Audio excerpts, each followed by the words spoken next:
I declare this to be an unlawful assembly.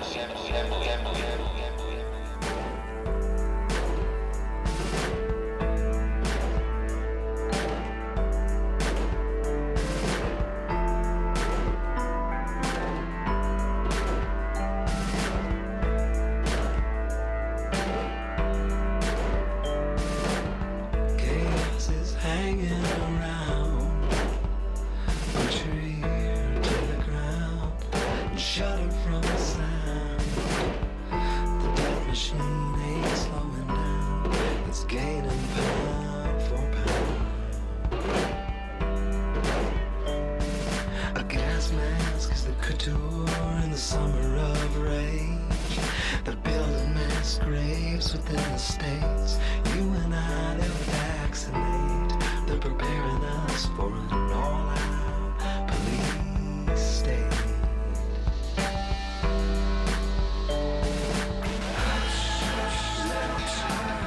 Your world is going wild. Can't trust nothing but the love in your mama's eyes. Salvation's in your smile. Just wish I could be alive to see the whole river rise. Keep the shields up front if you can. Move the units down forward slowly. Captain circling.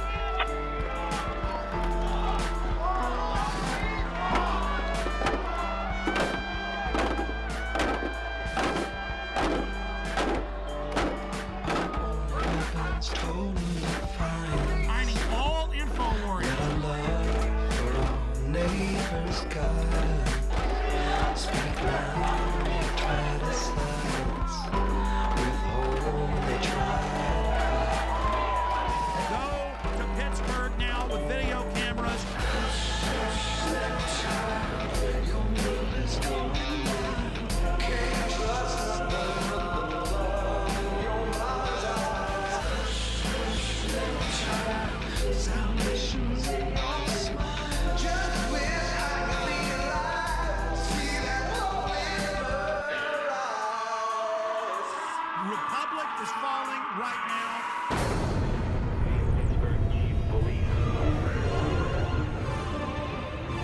World leaders arriving in Pittsburgh for the G20 summit are finding a city on lockdown.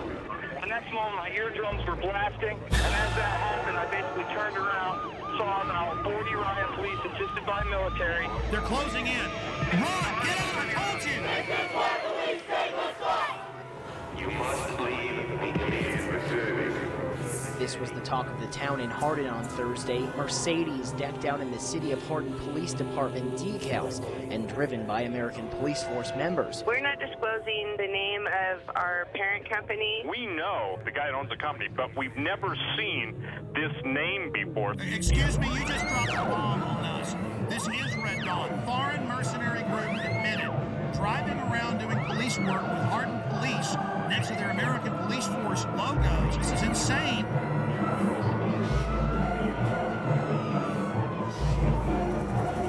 Passengers describe a terror attack and the arrest of a suspect. So he's a controlled asset, and of course it's not a matter of failure to connect the dots. The FBI now has 5 versions of their story. Can you add how they were already getting in Yemen? That's how confirmed. The scanning machines that we currently are beginning to deploy. He told me to go through the scanner, and I said no. It's a real act of submission. They were involved in a cover-up. Kurt, this is huge.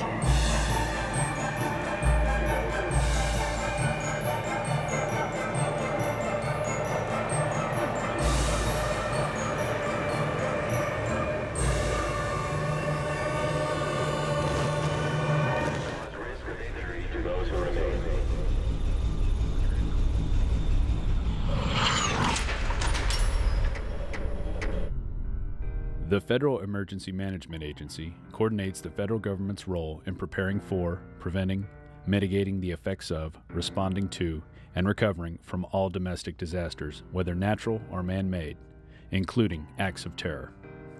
Its beginnings can be traced to disaster legislation passed in 1803 to provide assistance to a New Hampshire town following a fire. Following a string of natural disasters in the 60s and 70s, President Jimmy Carter signed Executive Order 12127 and merged nearly 10 federal agencies into what we now know as FEMA. In March 2003, FEMA joined 22 other federal agencies to become part of Homeland Security. In 2005, Hurricane Katrina hit the Gulf Coast and most notably the city of New Orleans. Federal and local authorities encouraged those who could not evacuate the city to go to the Superdome to ride out the storm, where there would be assistance to take care of them. This is how your government cares for you. This is a FEMA camp.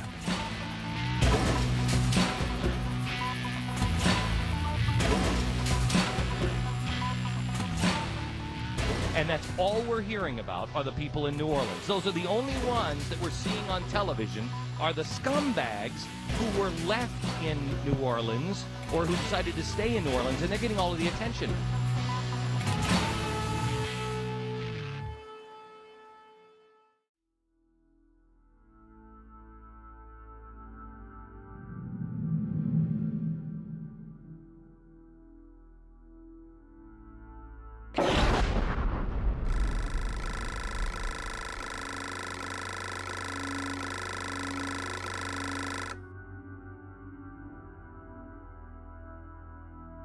I have made 3 police state films. I have also, written books and news articles on the subject. And the problem is when you cover FEMA camps is there's so much evidence, so many congressional hearings, so many news articles, so many documents. The problem is knowing where to start.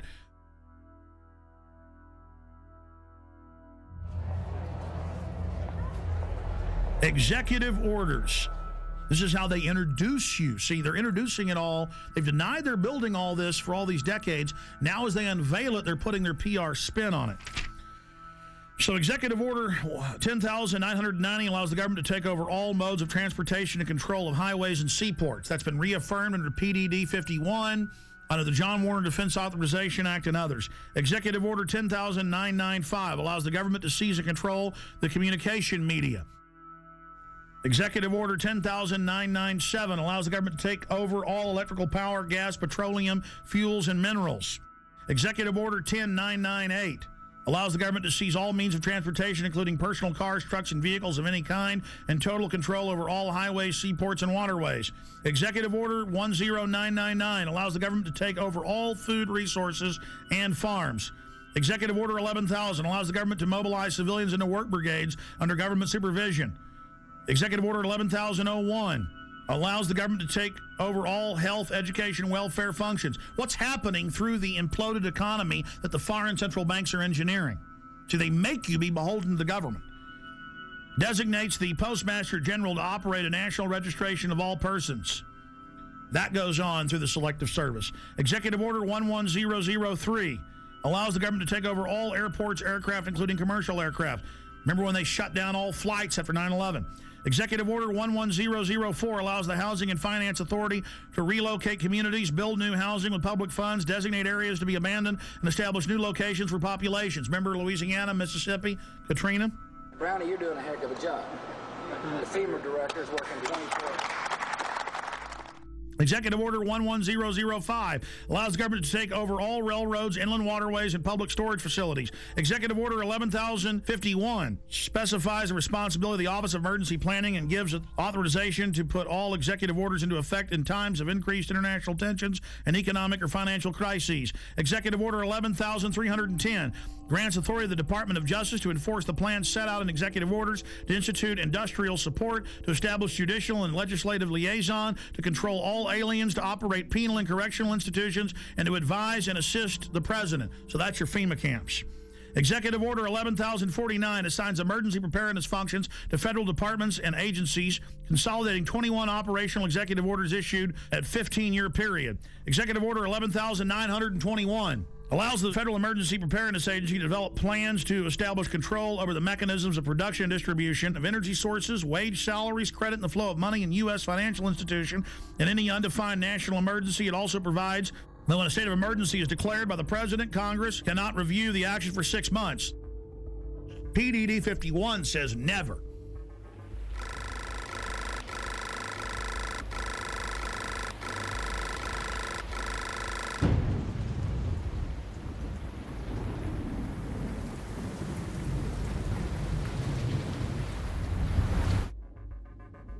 Up on screen are photocopies of the Miami Herald, and this goes back into the 1980s when they had congressional hearings dealing with shadow government and martial law. There's the headline, The Secret Government. And it talks about secret summits, a plan to take over the government.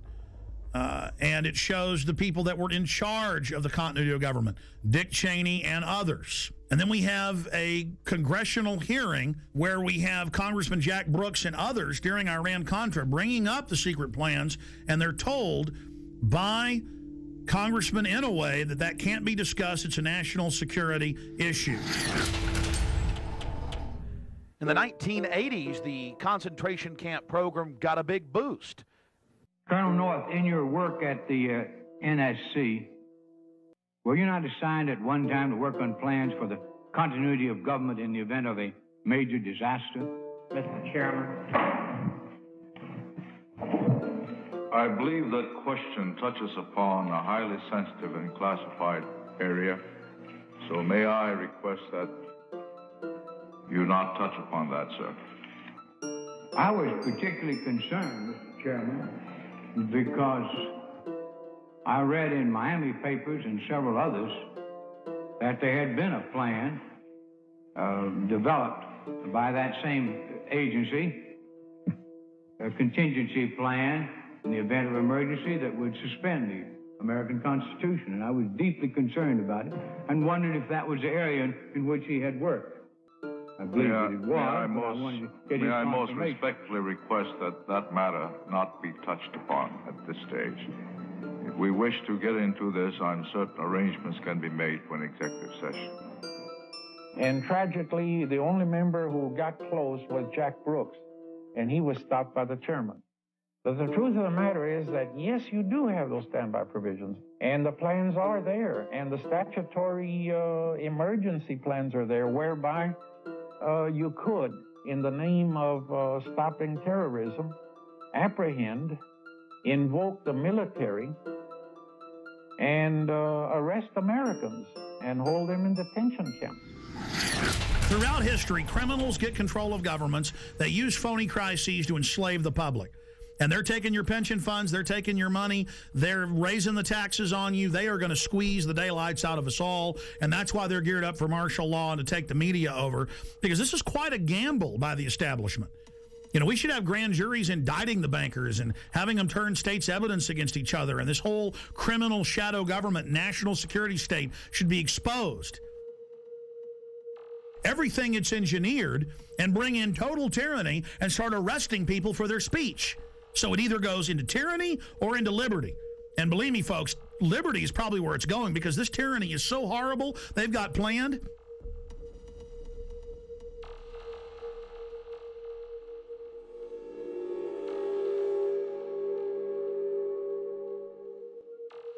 Let's go ahead and go to Congressman a year and a half ago on the Homeland Security Board wanting to know about PDD 51. Now, this fight went on for a year.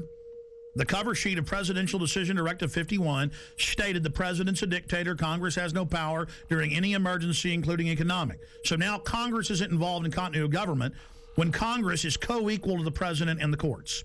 In fact, the Founding Fathers said Congress was above the courts and the president, but then later courts said, no, they're equal. Now they're saying they're not. Okay? Because it's harder for a dictator to take control in the Congress because there's 500 people. Separation of powers. The president is where your main dictator will come from, so it's the weakest. It follows the orders of Congress and then executes those orders. But then the chairman of the Homeland Security Committee said, I am co-equal with the president in national security. Let me see PDD 51. And they were told no. But the cover sheet alone states the president's a dictator. Then we see last year PDD 51 being executed, and members of Congress, Senator Inhofe and others, being told martial law will be declared if you don't hand total control and immunity over to the banks. And they followed orders and did it. So the martial law is now in place. And with that comes the FEMA camps. Will we get to that place? Not if we expose it. But we're already got our neck in the noose here. Is the executioner going to pull the lever? I don't know. Let's continue with the congressman talking about PDD 51.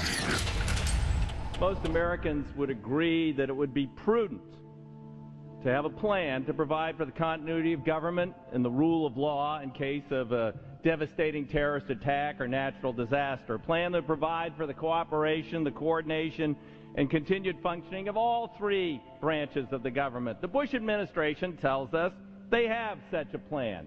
They introduced a little sketchy public version that's clearly inadequate and doesn't really tell us what they have in mind. But they said, don't worry, there's a detailed classified version.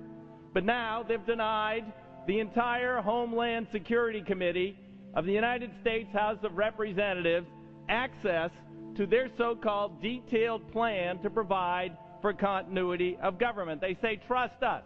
Trust us, the people who brought us Katrina, to be competent in face of a disaster. Trust us, the people who brought us warrantless wiretapping and other excesses eroding our civil liberties. Trust us. Maybe the plan just really doesn't exist, and that's why they won't show it to us. I don't know. Or maybe there's something there that's outrageous. The American people need their elected representatives to review this plan for the continuity of government. All right, that's Congressman Peter DeFazio. Now, that was a year and a half ago. Mr. DeFazio, the cover sheet says the president's a dictator and that Congress has no authority over continuity of government. That's why they're now saying Congress can't see it, because they're declaring and executing that power. Now, we fast forward a year plus to October 3rd, and here is Congressman Sherman, who we interviewed here on air, other congressmen we interviewed, and Senator Inhofe saying they marched in and told them martial law will be declared if you don't do this. So we go from the 80s to where don't talk about the martial law plans and the FEMA camps. If you want to know about that, you can know about it in executive session, Congressman Jack Brooks, to, oh, Congress, you're not allowed to see the plans now. To Congress, do what we say, we're under martial law. The only way they can pass this bill is by creating and sustaining a panic atmosphere. That atmosphere is not justified. Many of us were told in private conversations that if we voted against this bill on Monday, that the sky would fall, the market would drop 2,000 or 3,000 points the first day, another couple thousand the second day, and a few members were even told that there would be martial law in America if we voted no. That's what I call fear-mongering. So we have the congressman on with us. We only have him for 5 minutes, 6 minutes. Congressman Brad Sherman, thank you for coming on, sir. Good to be with you. You know, Wall Street used these panic tactics to get us to pass this $700 billion, well, what the bill really is $700 billion in unmarked bills. They said the market would drop by 4,000 points, blood would flow in the streets, and lions would be devouring children in the parks of Los Angeles. Now that the bill is passed, our economy is still going to be very bad. The bailout money so far has been set aside to buy shares in banks, $250 billion, $40 billion to AIG, and $60 billion yet to be committed, leaving the remaining $350 billion for future use. We've got to do everything we can to focus people's attention on this bill as it's carried out, because it allows Paulson to go up to Wall Street. He can give money to one firm. He cannot return phone calls from another firm. He can he can, if he wants, finds out which firms are donating to the 527 organizations, which take secret contributions and then make political advertising. He can look at the RNC donor list. He can do anything he wants. Let's go back to what you said on the floor in the last 24 hours about members of Congress, and I've talked to some. They're afraid to even come on and talk about it, being told there will be martial law in America and we'll just do this with or without you if you don't do this. That is incredible. And I just had the former head of the Treasury on earlier, Dr. Paul Craig Roberts from Reagan, had a policy saying that this gives them economic martial law. Is that not terrorism? Is not the definition to threaten harm or carry out harm for a political aim, sir? Well, but keep in mind, we passed the bill, and I'm told the market is down. Sir, here's the $64 million question. You and other members of Congress say, yeah, well, there were some people threatening martial law, but we don't think they meant it. They were just trying to fearmonger, which I call terrorism, into it. That's a huge issue. Specifically, sir, we need to know names. Who told you that they were told that martial law and blood in the streets, as you said, would happen? Private conversations between members on the floor, you really can't reveal without the permission of the other party. I understand, but were there arm twisters coming up, or were they scared? I mean, how was it said specifically? What we have to do is expose those circumstances where we're bailing out a particular firm, and how many of the executives at that firm are continuing to make $1 million a year, $5 million a year, $20 million a year. There's going to be a lot of information that is not public, and it's going to take investigative reporters to find out things that congressmen can't find out and that the public is not going to be aware of. I have to go right now, but it's been a pleasure being with you.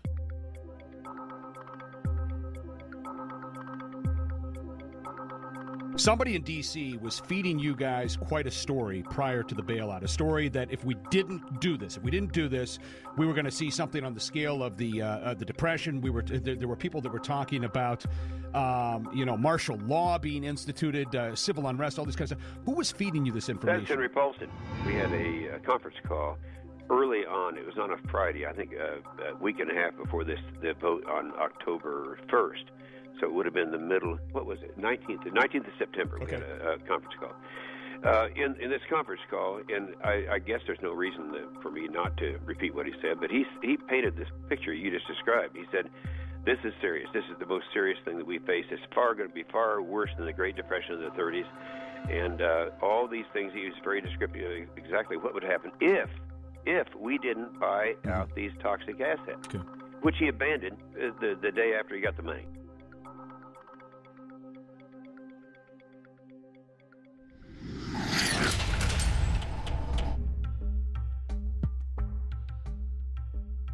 Okay, here's our top story. Obama signed this 7 days ago on January 11th, 2010. And I spent a few days reading over it, checking the U.S. code, checking the laws that it mentions, and it ties into Presidential Decision Directive 51, signed by Bush. And remember, Congress wanted to get the full Presidential Decision Directive and accompanying executive order. Would be prudent to have a plan to provide for the continuity of government and the rule of law in case of a devastating terrorist attack. The Bush administration tells us they have such a plan. But now they've denied the entire Homeland Security Committee of the United States House of Representatives. And Bush declared national security and wouldn't even let Homeland Security Committee, which is supposedly co-equal with the president, wouldn't even let them have access to it. But the cover sheet stated that for any emergency, including economic, anywhere in the world, that the executive is over the legislative and judicial, over the courts, over the Congress, which is unconstitutional. It's supposed to have separation of powers. The people aren't supposed to be divided, what the government always tries to do. The government's supposed to be divided so that you can't ever get a dictatorship. Well, this is what the founders said. This is what America is. It's why we love the Declaration of Independence and the Constitution and the Bill of Rights. So President Bush signed this national security directive. And it says the continuity of government program will enhance the credibility of our national security posture and enable more rapid, effective response and recovery. And it goes on. The catastrophic emergency means any incident, regardless of location in the world, that results in extraordinary levels of mass casualties, damages, or disruption severely affecting the U.S. population, infrastructure, environment, economy, or government functions. And under this, the president is over the governors, he's over the legislatures of the states, he's over the Congress, and Congress has no authority. And then Congress asked for the full secret document, and it's still classified to this day. Obama has continued breaking his promise of transparency and has not released the full text of this and other memorandum. Connected into this is his new announcement. His new announcement. He is creating, with this executive order titled Establishment of the Council of Governors, it says here in the document that they are taking the governors, the states, the police forces, everything under the control of NORTHCOM, that's the Pentagon, and Homeland Security. But don't worry, the states have their say. The president is going to appoint the 10 members. 5 governors from the Republican and 5 governors from the Democrats. Kind of like Bush called the 9/11 Commission independent when he appointed it, or Janet Reno appointed her own Waco investigation team. This would be like Hitler appointing his own Nuremberg judges. I mean, or Al Capone at his own court case. I mean, it's just absolutely ridiculous. And there it is at whitehouse.gov, the executive order for anyone that wishes to see that for themselves. Separately, I have the Rand Corporation's plan that they put out last year. And this plan, the Stability Police Force of the United States, justification, options for creating U.S. capabilities. This has already been implemented covertly in the last 15 years. But now they're just being open about it. And it has all the maps here of how Stability Police Force headquarters to run your local city. They have systems for medium-sized police forces, large police forces. They have the stability unit for small police units. Again, Communist Russia had this. Communist China has this. Russian news is freaking out, saying America gets its own Politburo. On the Richter scale of tyranny, this is about a 10. And it goes back, because now all these conservative groups are going, oh my gosh, it's martial law. Oh my gosh, Obama's having a big power grab. And yes, he is. But Obama is just the teleprompter reading minion or frontman, just like Bush was. He's just better than Bush was at it.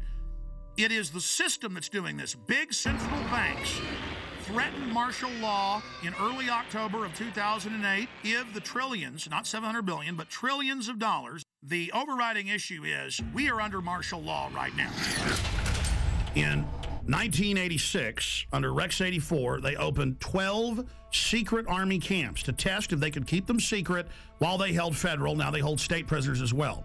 Federal prisoners would then be given a few years off their sentence if they agreed to not tell family about it and to go to the labor camps. It is a labor camp, and under the revised military rules, it allows any U.S. citizens to be put in it under forced labor. Here is the Civilian Inmate Labor Camp Program, Army Regulation 210-35. It's exactly 30 pages long. I suggest you Google Civilian Inmate Labor Camp Program. Even if you don't have a computer, go to the library. This is important. Now, this is the big piece of news. This is to establish setting up prison labor camps, negotiations with correctional systems representatives to establish prison camps, governing criteria, civilian inmate labor camps, policy statement, governing provisions for operating civilian inmate prison camps on Army installations, procedures for establishing a civilian inmate prison camp on Army installations, infrastructure, inter-service, interagency, and interdepartmental support agreements, working with local police at the FEMA camps. In 2002, I published my book, Descent into Tyranny. I've been covering it since 97. When it was declassified, but I put it in my book, Descent into Tyranny. This sucker was set up in 1986 at 12 camps. It's since doubled to 24. And from 86 to 97, secretly at labor camps, U.S. citizens, non-military prisoners, were worked on FEMA camps. Now, this was beta testing. They would tell them, you'll be given leniency and only serve half your sentence if you agree to labor. The minute you don't, you'll be sent back on these military bases, but you can't tell anybody national security. See, they were testing, can we keep camp secret from local police or get them to work with us? Can we keep camp secret from the media? So for 11 years, they kept this sucker secret. Reagan, Bush, Clinton. And then Clinton declassifies it and says it's a good thing in 97, and they double the number. We had secret copies of this when I first got on air in about 95, 96, with just the cover sheet of it, and people made fun of us and didn't believe it. Then it was declassified. This is from Army.mil. So here it is, the big kahuna. This is just one section of these, training the troops, training the infrastructure, creating the larger cadres to expand the archipelago of gulags.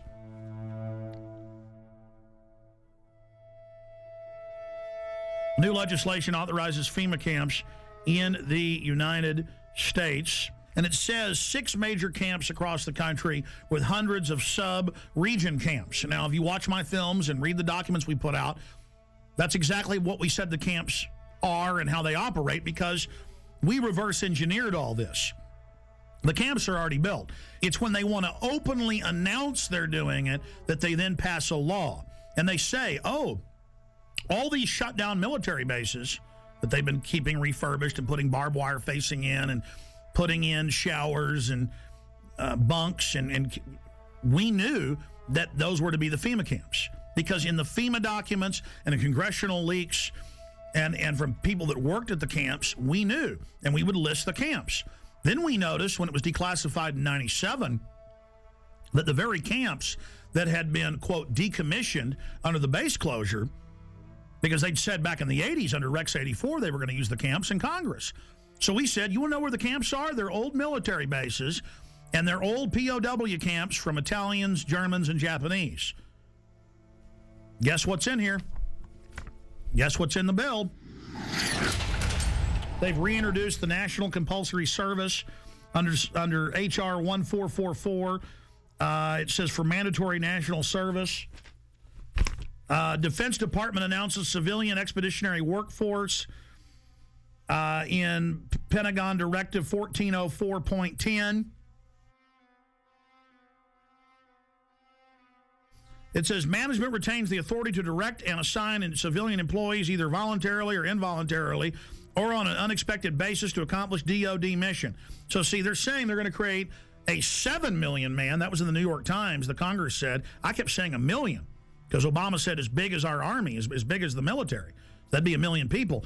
They say 7 million now, and that they're going to draft you into this, and they'll decide, no more draft boards, if you stay here or if you go overseas.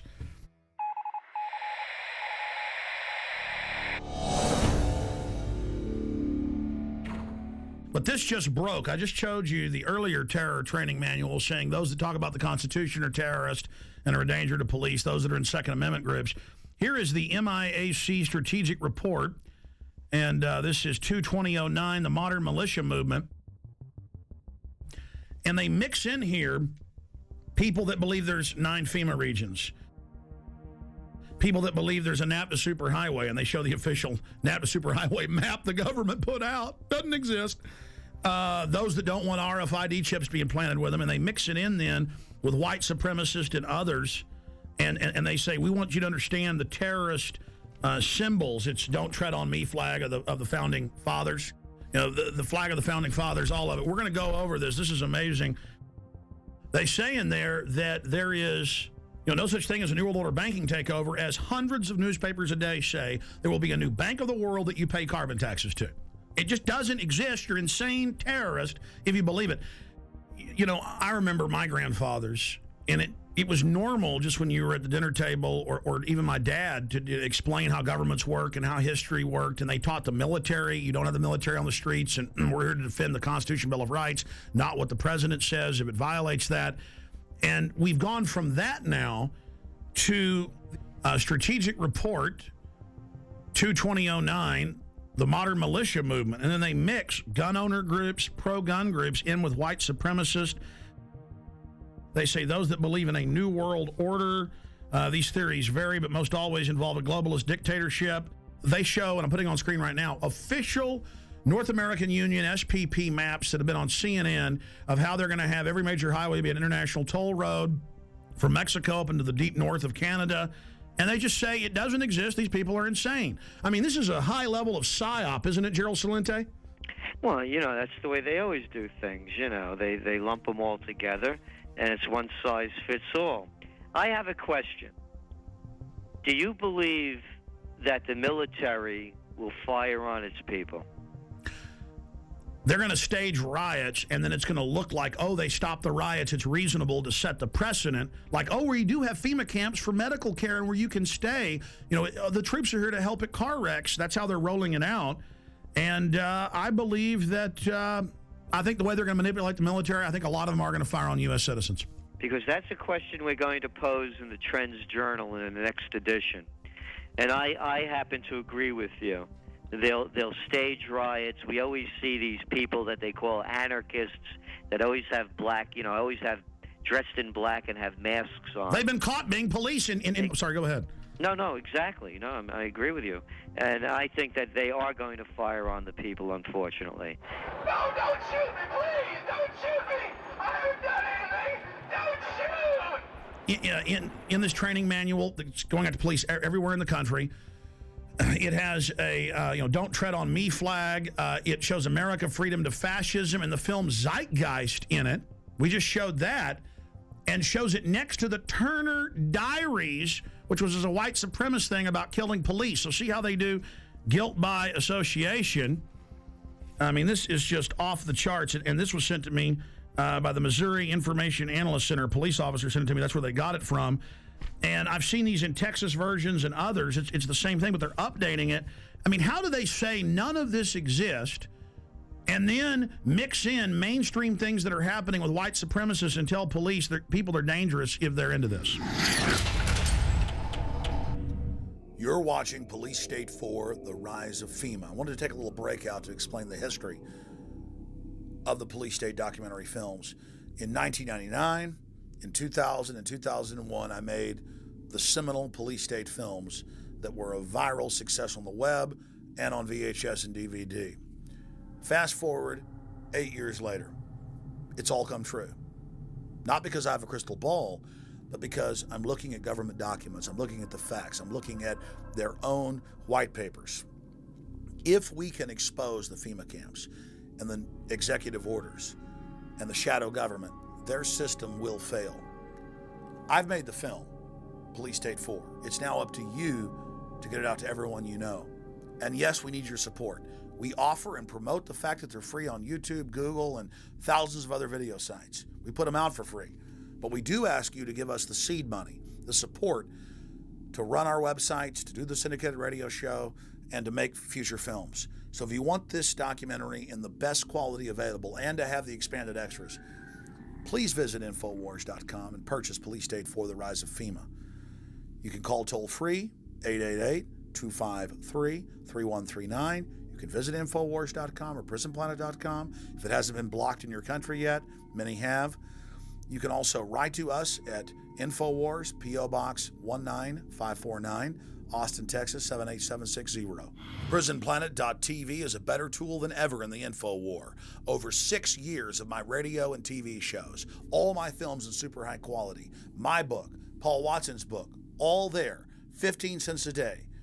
Your support of PrisonPlanet.tv empowers the resistance to unlock minds worldwide. The destiny of Police State 4, The Rise of FEMA is in your hands. I'm asking all of you to have public viewings, to make copies, and to give to everyone you know. The power of humanity and the human spirit is unstoppable if you'll simply unleash it, if you'll simply take action and turn it loose. I salute you all. Good evening, my fellow Americans. We have been compelled to create a permanent armaments industry of vast proportion. We annually spend on military security alone more than the net income of all United States corporations. We recognize the imperative need for this development, yet we must not fail to comprehend its grave implications. Our toil, resources, and livelihood are all involved. So is the very structure of our society. In the councils of government, we must guard against the acquisition of unwarranted influence, whether sought or unsought, by the military-industrial complex. The potential for the disastrous rise of misplaced power exists and will persist.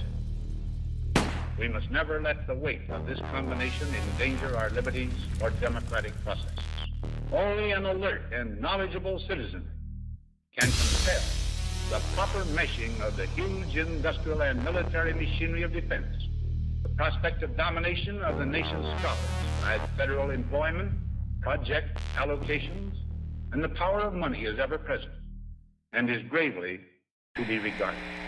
We must also be alert to the equal and opposite danger that public policy could itself become the captive of a scientific, technological elite. We cannot mortgage the material assets of our grandchildren without risking the loss also of their political and spiritual heritage.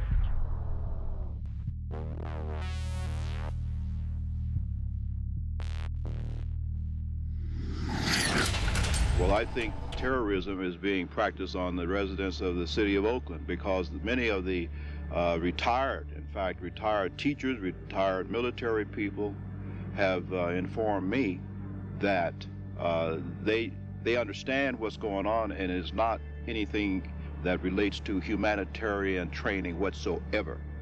This is a psychological, as we in the research community say, this is a psyops.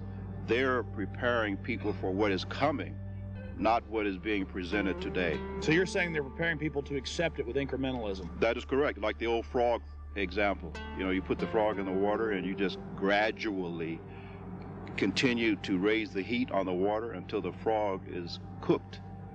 And that's the way it works. The problem is that the local people in general, just will not take their heads out of the sand. I'm going to tell everyone I can, listen, we have a serious problem. And it's called a police state. It's called a police state.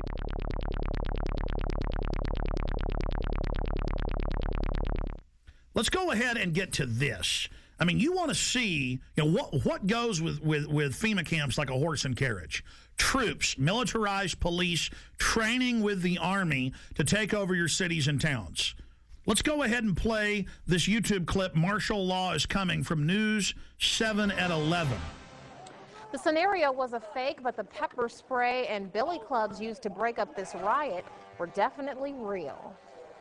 Good evening, I'm Miranda Stevens. Whether it's terrorism, riots, or any major disaster, local agencies will be the first to respond.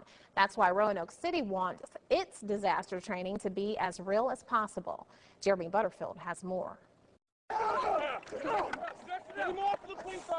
It's supposed to look like a riot, and the scene at William Fleming High School had all the elements. I'm one of the rioters that the guard and the police force had to take down and arrest, and did very successfully.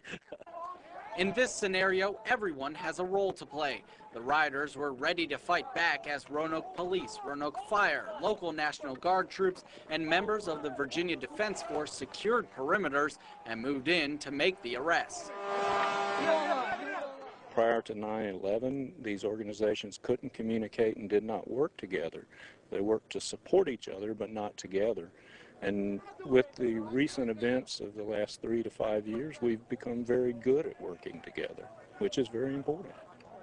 Of course, these weren't real rioters. The rebels in T-shirts were all members of one of the participating agencies, but you couldn't tell that during the exercise. If you weren't protected by an orange vest signifying you as an observer, you were in danger of being hit by eggs, bottles, billy clubs, or even the occasional well-placed round from a sniper.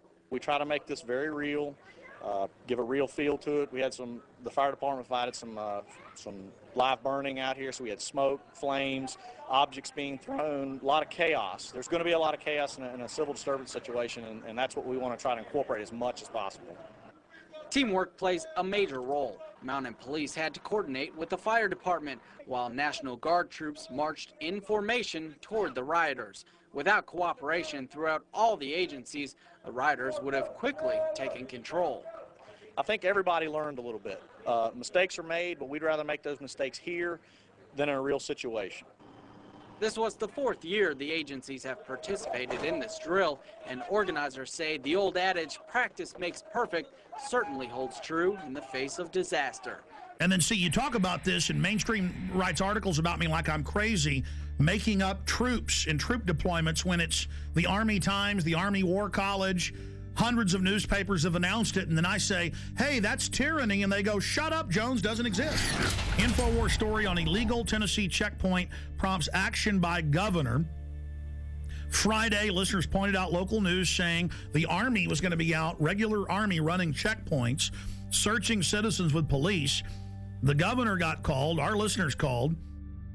The Whiteville Police Department had plans to conduct a seatbelt checkpoint on Saturday, April 4th at Highway 64 within the city limits of Whiteville. The checkpoint was planned to be in conjunction with Homeland Security and the 251st Military Police in Bolivar.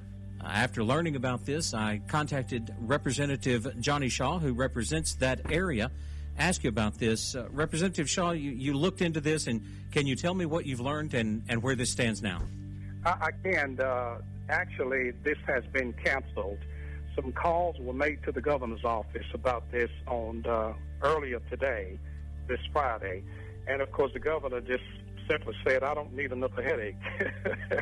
It was a bad idea in the first place. I mean, during this climate, in this day and time which we live, can you imagine the Army stopping you for a seatbelt check? You know. We'll follow up with you on that, sir, and find out what steps are taken to protect, to see that something like this the public is notified in the future. Definitely we will, because the public should have been notified if it was going to happen. And I'm going to make sure that I call all of the local authorities and ask them not to do this anymore. But if they should even attempt to make sure that they contact people like myself and make sure that people are notified as to what is going to happen. Representative John Shaw just joins us for a few minutes, representative from Tennessee, District 80. Sir, thank you for coming on with us. Sure, you're welcome. Thank you for having me, Alex. You bet. Now, we played the clip earlier of you on a local news station talking about Army checkpoints. The governor found out, thanks to you and others, and canceled it. Can you just in a nutshell tell us exactly, specifically what was going on? Yes, I can. First of all, I have got to check. Now, I don't have concrete facts, but I don't think the military has, first of all, any jurisdiction to be checking seatbelts. When you look at the fact of a military unit being out, your daughter, my wife, or someone driving through a roadblock with all of these local officials, the Army and everybody out there, I think it's just going to scare people to death. I think our local and state officials have the staff when needed to check seatbelts, to do a seatbelt check without the Army getting involved. And I just don't think it's a good idea. Well, obviously, sir, I don't know if you've heard, but yes, it still violates posse comitatus. They haven't completely removed that 1878 law. We know in Mexico and communist China, they have troops on the streets. This is a sign of a banana republic, of a third world police state. So that we don't want that. But the larger issue here is that they've announced Homeland Security wants to put 20,000 regular Army troops to patrol America. The Naval War College, the Army War College has said their new job will be engaging us, combat with the American people to stop an insurrection against the banks. So, A, are you aware of that? B, can you tell us specifically what units, why the Army was going to be out running checkpoints? Well, I got this news late on Friday, and when I got the news, I immediately jumped on it to try to call some local authorities that I knew first to see what was going on. And when I made the call, I found out at that point in time that the governor had already made the decision to cancel this, and which I was very proud of that. But I am not aware of Homeland Security doing this. I did hear that they would be involved in this roadblock issue on last Friday, but I am not aware of the other part of the question that you asked. Okay, specifically, though, when you talk to the local authorities, whose idea, where did it come from that regular Army is going to be out running checkpoints? I mean, a checkpoint is unconstitutional if you don't have warrants and it's random for the police to do. Now the Army? I mean, again, sir, this is suddenly happening everywhere. This is part of a larger plan. So we as detectives are asking you, any other little tidbits you've got about who was behind this? Well, and I don't know, Alex. I can't answer that question other than the fact that it was going to take place in a little area of my district in a town called Whiteville, Tennessee, which would lead me to believe or to assume that the chief of police there was the one who orchestrated this idea. Was the state involved? Not to my knowledge at all. Okay, so the governor had to say no. So this is what we always see. The Army then probably approached some locals as part of their covert acclimation program. And State Representative Johnny Shaw, we appreciate you speaking out against this. We appreciate the governor saying no to this. Can you, just in closing, speak to why you were concerned about it and against it? Well, again, I was concerned because I think in this economic climate, or in this climate that we are in, well, can you imagine your wife, your daughter, my wife or daughter, even son driving up to a checkpoint with Homeland Security, the military police, the state police, if they were involved, and then, of course, all of your local authorities, it's going to make someone think something bad has happened in the community, and I just don't think this is a good idea. I think it would have been a scare tactic that would have been hard for some of our citizens to get over, or maybe some of our senior citizens, and I'm totally against this kind of a tactic, and I'm going to do my best as a state representative to see that this does not happen again in my district and hopefully nowhere in the state of Tennessee.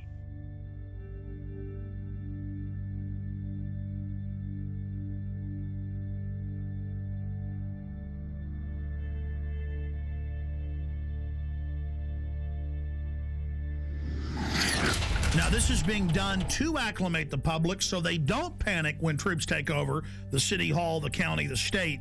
This is high treason. And Obama has taken all these new powers that Bush claimed and has expanded them day one. And suddenly the left that was against it isn't saying a thing. So that's part of the preparation. Guardsmen to conduct urban training at Arcadia in April. This is going on, scaled back now. It says in this article, going door to door, asking if they can search homes looking for weapons. And they practice raiding the local gun shop. And this is for domestic operations. Lieutenant Colonel, I really appreciate you coming on such short notice, sir. My pleasure. Thanks for the invitation. You bet. I saw this article out of the Daily Times Herald in Carroll, Iowa. Have you seen that? I sure have. And it's telling us about an urban warfare drill to be held in several towns. Can you tell us about that? Sure. It's actually a planned training event to provide our soldiers with greater proficiency at what we call cordon and search, which is a mission that, just for a little background, we've deployed nearly 13,000 members of the Iowa National Guard in the global war on terror. And the vast majority of those have been in Iraq and Afghanistan.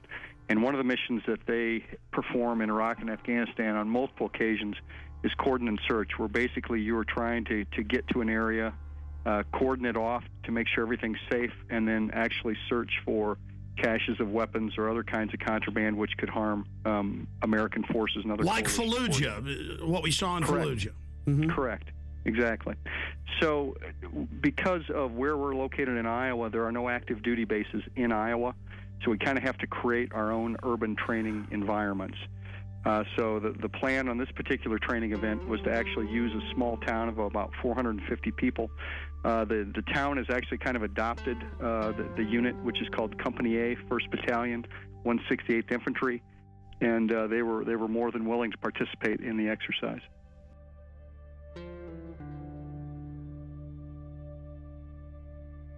Going through this article, I mean, explaining exactly what they're going to do door to door with the houses, what the checkpoints are going to be simulating. Sure. When you're talking about cordon and search operations, you've got several different rings of security that you've got to provide in a particular area.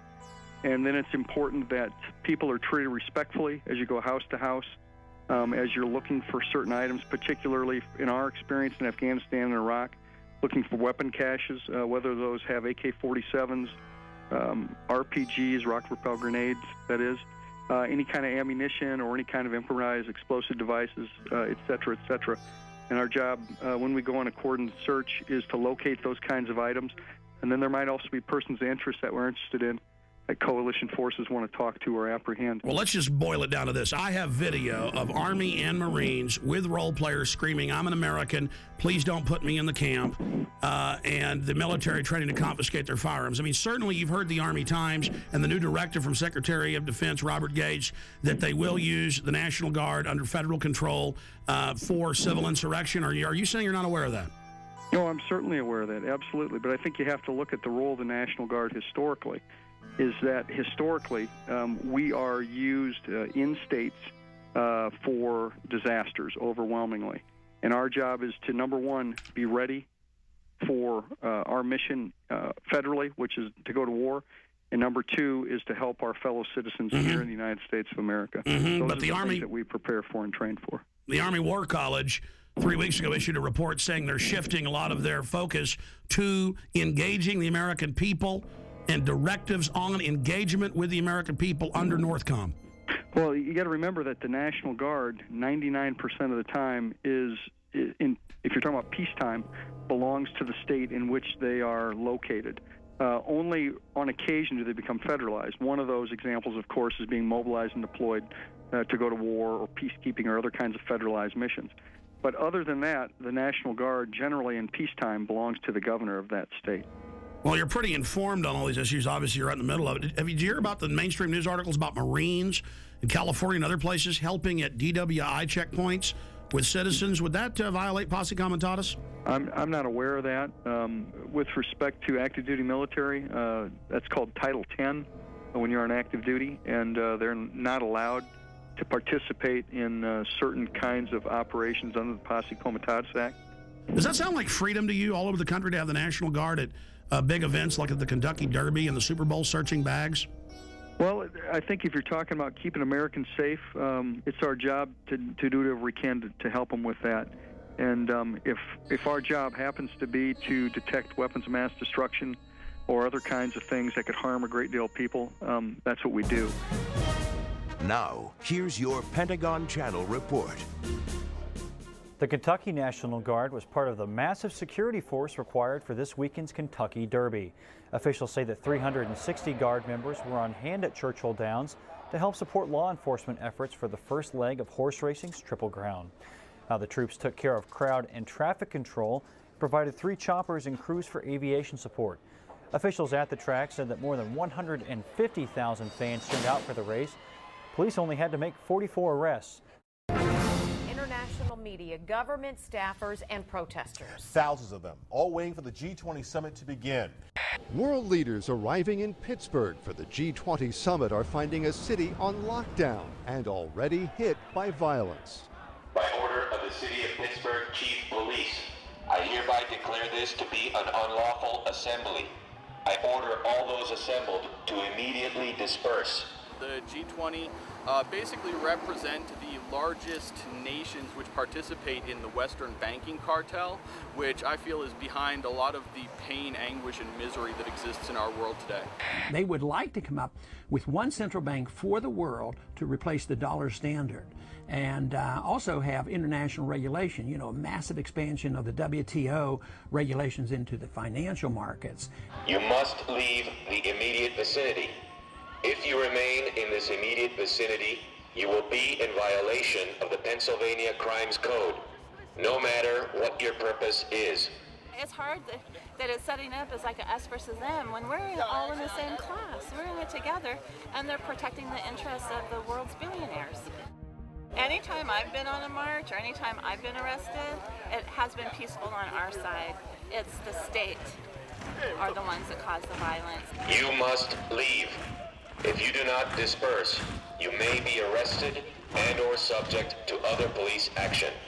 Other police action may include actual physical removal, the use of riot control agents and or less lethal munitions. Ladies and gentlemen, this is breaking news.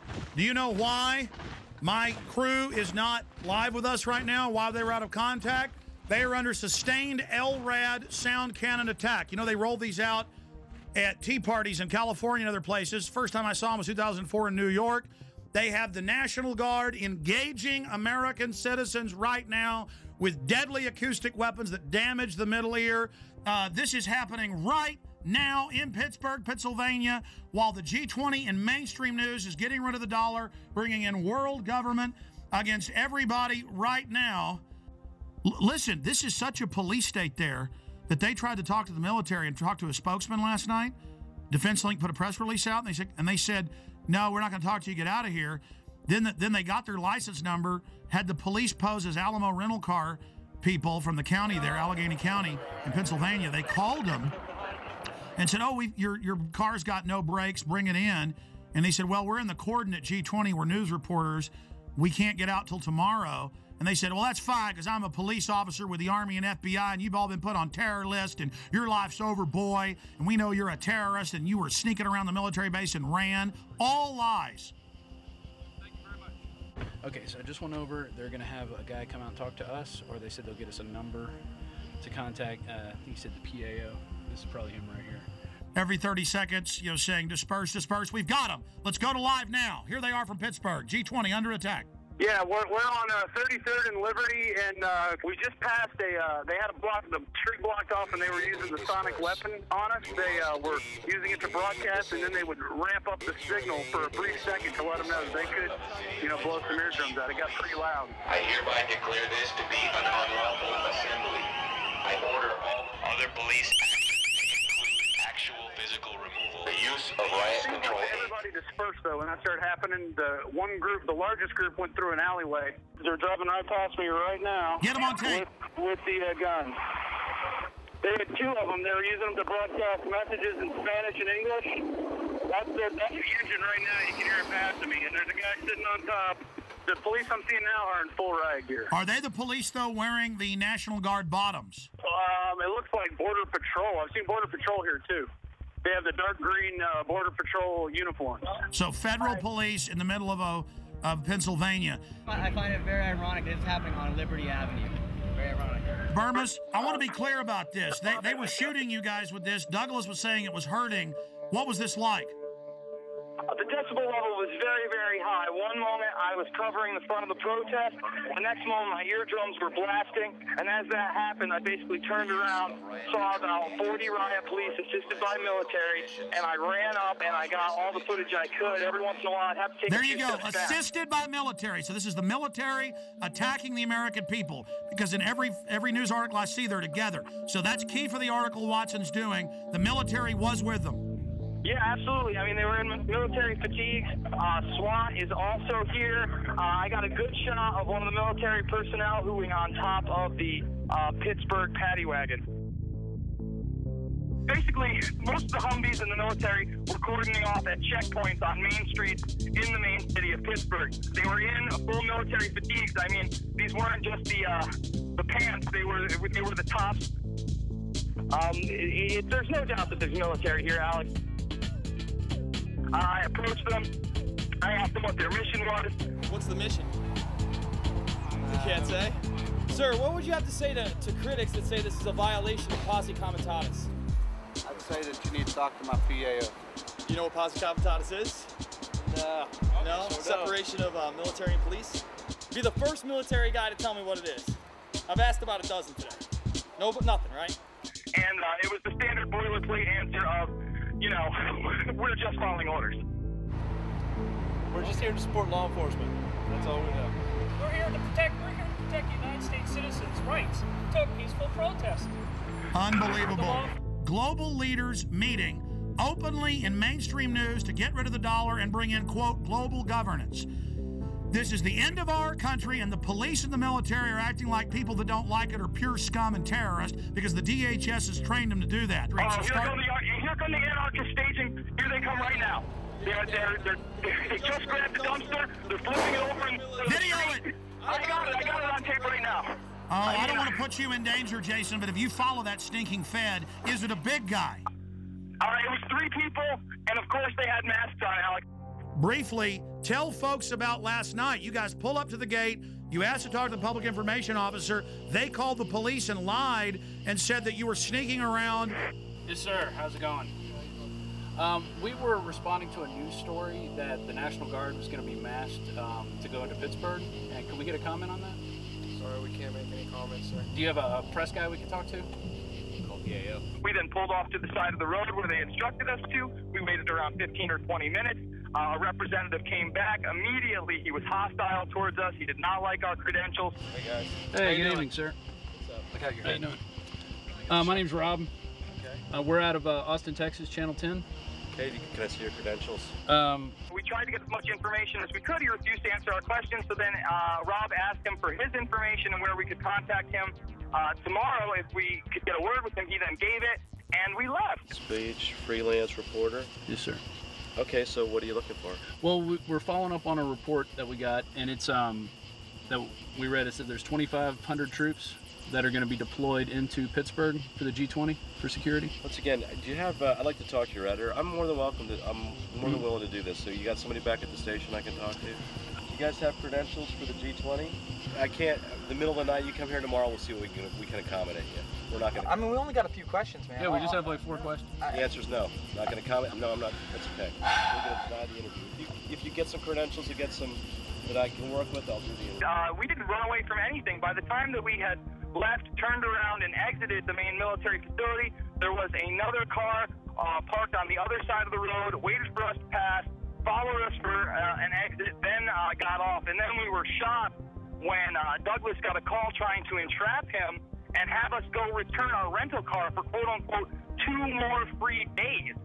When we didn't fall for that, he then came clean and said he was actually military personnel, and he wanted to know whether or not we were terrorists, Alex. And then he told Douglas, you're on a list now, pal, for the rest of your life. Yeah, he did. With pleasure. You ran from them. Is that true? Absolutely not. Can I have your name and number so we can call you tomorrow? Sure. Okay. 17821. Chris Cleaver. All right, thank you. Okay? Thank you. I need all info warriors, anyone in the Northeast, anybody in the Midwest, to go to Pittsburgh now with video cameras. The troops are bought and paid for by offshore banks.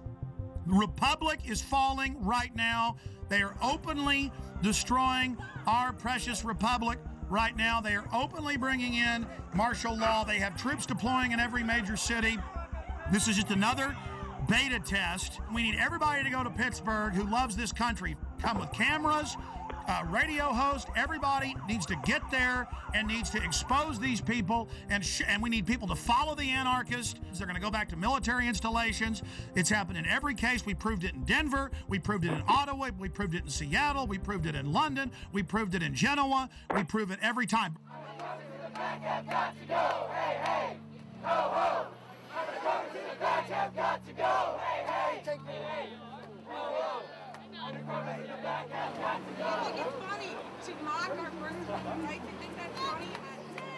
Remember Kent State. Remember Kent State. Remember Kent State. Remember Kent State. So you guys take some kind of oath to protect the Constitution, but you're blocking peaceful protesters. My son would never do anything like this to his own people. Hey, Alex. Cindy, you've now been hit by the Army and police. This is like Kent State with sound weapons. This is huge news, and it's nowhere on TV. Cindy, tell us what happened.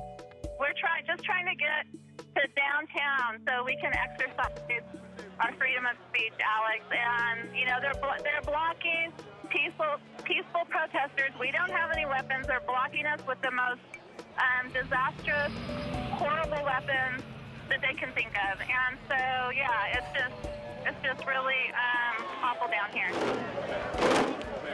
They have your LRAD. The LRAD was used in Iraq and Afghanistan against insurgents. You're now using these weapons against the American people. How do you feel about that?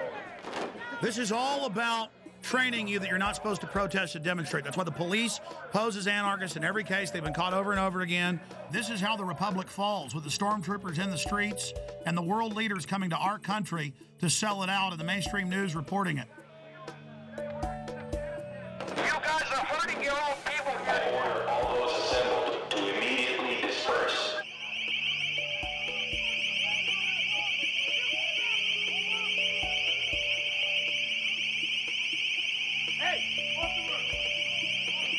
Cindy, did you know they're openly announcing the formation of a world government at this meeting? Yes, I know they are. The head of the EU even spoke out against it, Klaus, at the UN yesterday, and they're openly announcing the end of the dollar. Those troops don't know that their whole savings and their whole family future is gone, and there they are with pleasure, guarding the very government that is illegitimate and criminal. The troops are out here. There are our brothers and sisters. There are sons and daughters, and there are mothers and fathers, and they're turning their guns on us. They're turning their weapons on us, where we really should be marching to the G20 and arresting those guys. Here they come again with their LRAD, Alex. They're coming with it. They have us blocked in. There's nowhere for us to go. This is what police state looks like. By order of the City of Pittsburgh Chief of Police, I hereby declare this to be an unlawful assembly. I order all those assembled to immediately disperse.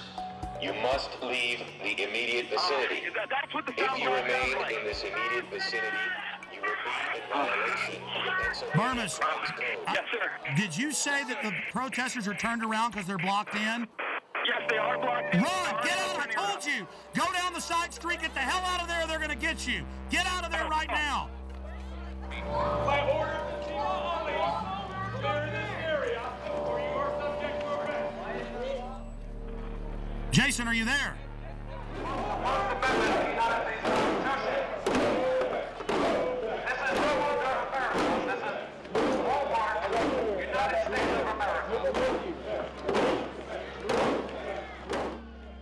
Amazing to have Burmis and Cindy Sheehan and all these people together. They're standing against tyranny. She lost her son. And the military will follow orders, and that's all this is. And there are the bankers openly setting up world government, bankrupting us by design. It's really happening. Well, here's the Examiner newspaper reporting on these sound weapons at the Tea Parties. It says both town halls took place without incident. However, the use of military device concerned San Diegans. The LRAD crowd control is primarily used in Iraq to control insurgents and can cause serious and lasting harm to humans. And they admit this. I mean, this is just outrageous. Other police action may include actual physical removal, the use of riot control agents and/or less lethal munitions, which could cause risk of injury to those who remain. You must leave.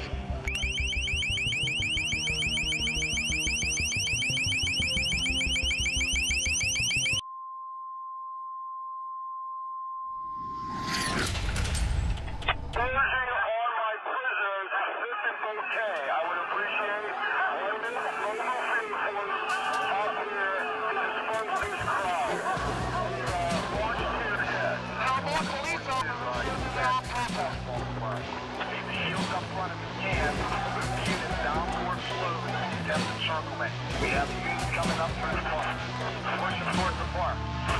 This is how we're going to push them.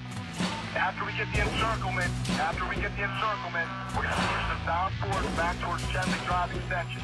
Leave Chemley Drive Extension open so we continue to push. Then we'll establish a skirmish line along Chemley Drive Extension.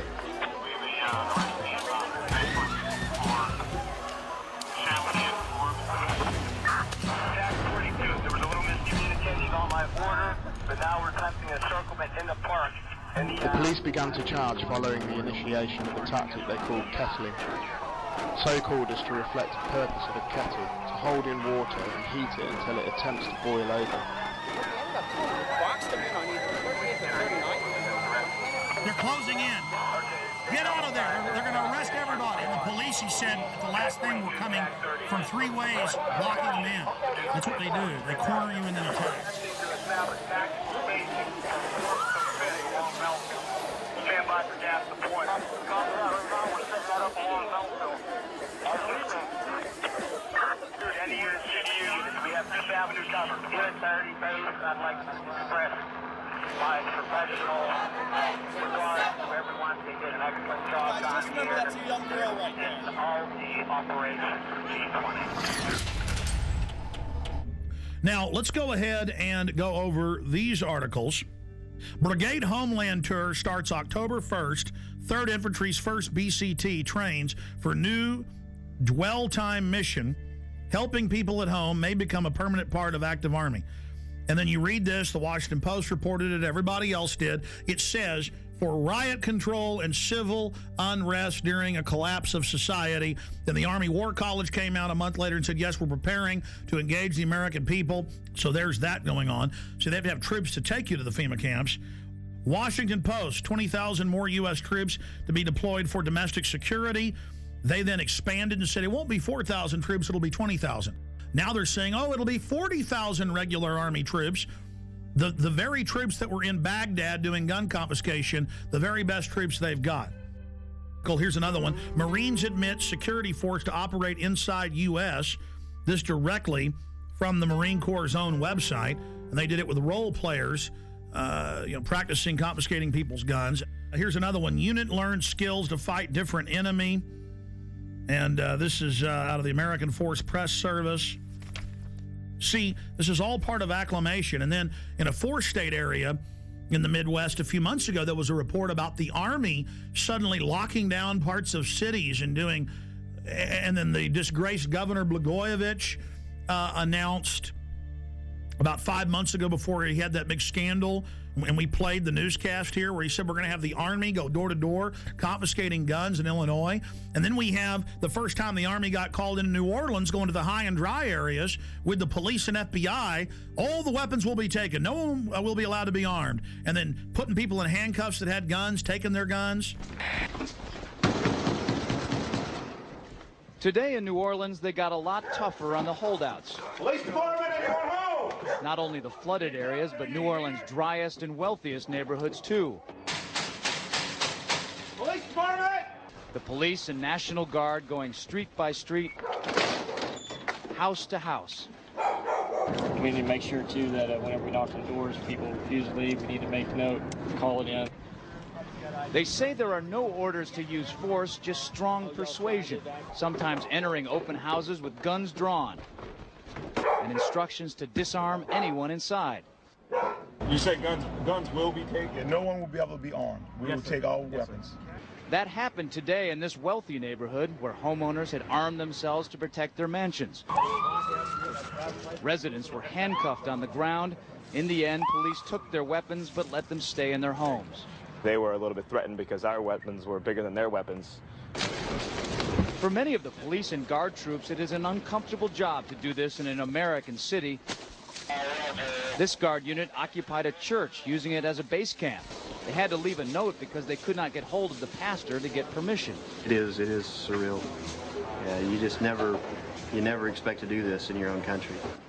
Chris Montgomery says he'd rather be in Iraq than patrolling American neighborhoods. Walking up and down these streets, you don't want to think about the stuff that you're going to have to do if somebody pops around the corner.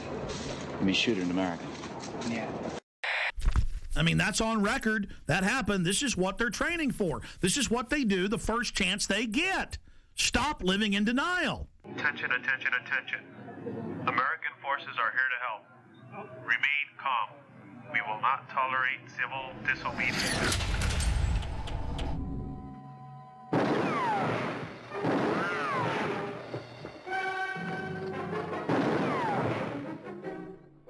Throw the gun away, Mr. Randall. Go on, throw it. Don't fix, mister.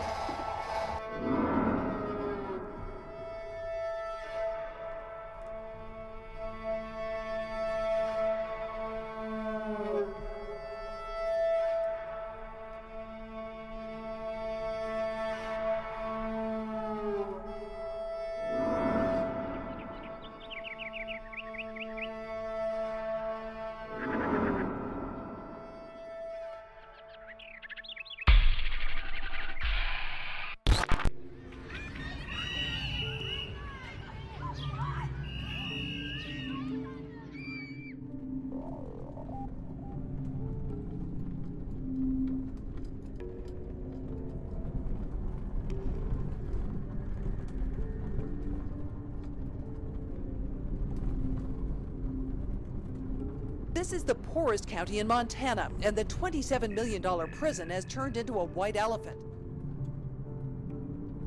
Because there are no prisoners, Glenn and Ray Perkins got laid off after moving to Hardin to take guard jobs.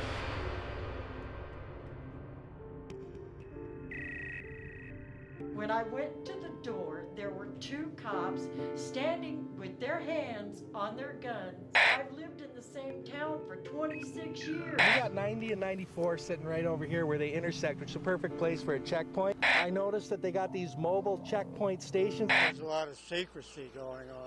I'm concerned about the legitimacy of who they are. Nothing is square in this whole deal.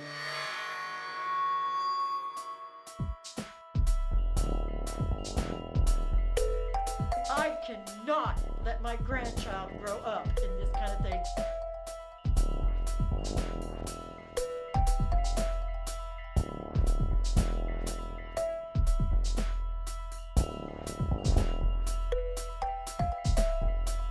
And its main focus is to bring prisoners and jobs to Hardin. We've got a beautiful, beautiful facility here. Becky, it's time to get straight with us now. We need to know these things. I think the people of Hardin need to know this. Becky, Becky Schiff. For her pay package, I don't know what she made as a reporter for the Gazette, but I know it wasn't much. But here, she's getting paid $60,000 a year, plus a house, plus a Mercedes. I don't understand who this company is and why they... Follow the money. Where were they 2 years ago? Follow the money.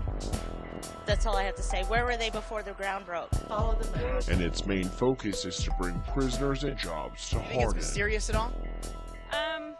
It probably is to those that don't know what's going on. Carrie Smith is the wife of Two Rivers Authority Executive Director Greg Smith, who was recently placed on administrative leave. Well, members of the American Police Force showed up in Hardin yesterday, driving vehicles with Hardin Police written on them. As Color 8's Nick Law reports, it created quite a stir, especially because Hardin doesn't have a city police department. This was the talk of the town in Hardin on Thursday. Mercedes decked out in the City of Hardin Police Department decals and driven by American Police Force members. Two Rivers Authority officials say having APF patrol the streets was never part of their agenda.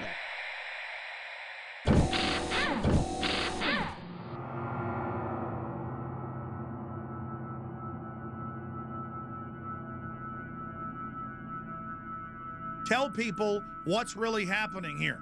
Well, first of all, Alex, around the country, and it's not just in Montana, but specific areas are being identified as staging grounds. And just recently, we had 12 Tajikistan troops on BMWs. These are the same BMWs that you and I talked about meeting. And by the way, the UN admits their main force is Tajikistan, Uzbekistan, and Egyptian and Pakistani. That's their main UN force. Well, Steve, we know in Serbia they've had black sites, the secret ghost sites with the kidnap, snatch and grab people. Absolutely. We know that they're in Tajikistan, Uzbekistan, Pakistan. We know they're in Egypt. We know they're in Germany. We know they're in Poland. We know they're in the Czech Republic. We also know that they are in other areas. And so this fits the classic MO where they use these private ghost contractors to run this. Oh, I'm having trouble right now even dealing with this and processing it.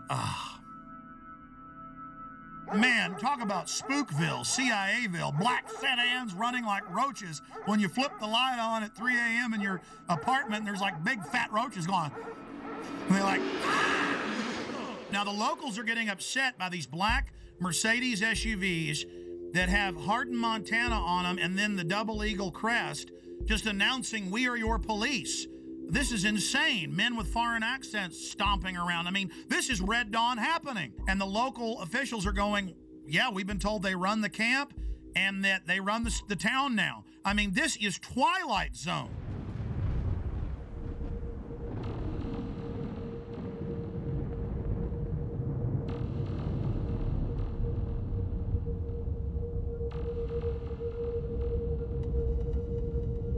We're going to go to phone calls here in just a moment. Let's talk to Diane in Montana. Diane in Montana, where this is going on. But as Steve said, it's happening everywhere. Diane, what's your info? Okay, September 9th, we had a small incident where there was a bunch of SUVs, black Hummers, you name it. It was all there.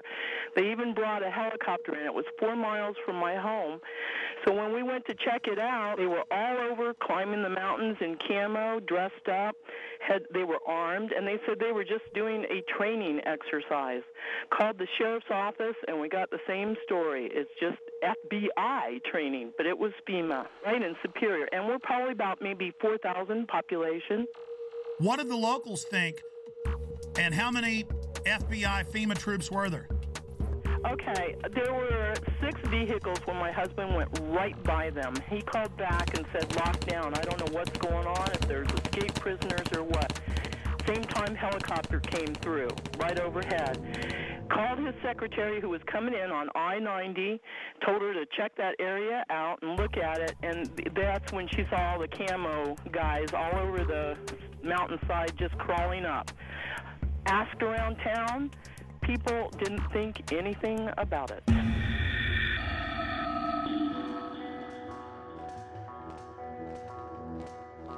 We now go live to Alex Jones on the ground in Hardin, Montana. Alex? Okay, we just got a tour from Becky Shea, the former Billings Gazette reporter that's now the PR spokesperson for this facility for American Police Force. She admitted that it'll be a foreign paramilitary mercenary training facility. She admitted that it's going to be a detention facility. The point is this is just off the charts. They're now doing massive damage control. They're about to give us a tour of the outside of the facility. I just got a tour of only one wing of this gigantic $27 million facility. They would not let us into most of the areas. Just while I was in some of the offices, I saw blueprints, I saw documents. I'm just going to leave it at that. But this story is definitely the mother lode.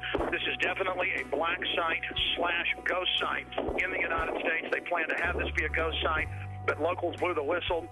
They were definitely going to try to become the police through the Two Rivers Authority, basically taking over the town of Hardin. This individual is tied in with high-powered Serb operatives. His dad is some type of high-ranking Serb, Chatar, but he won't give anybody else his name. Then you have this Hilton character. Again, that's a fake name. He's Serbian. There are German troops here, German paramilitaries, British paramilitaries, but they're keeping back from us deeper in the facility. Yes, I am in one of the black Mercedes-Benz SUVs inside the detention center. Becky is going to be, I'm going to be using the phone as a microphone so she can give us a live report. Becky, what about Blackwater connections? We've been hearing a lot about that, and the company in several places has bragged that they have Blackwater connections.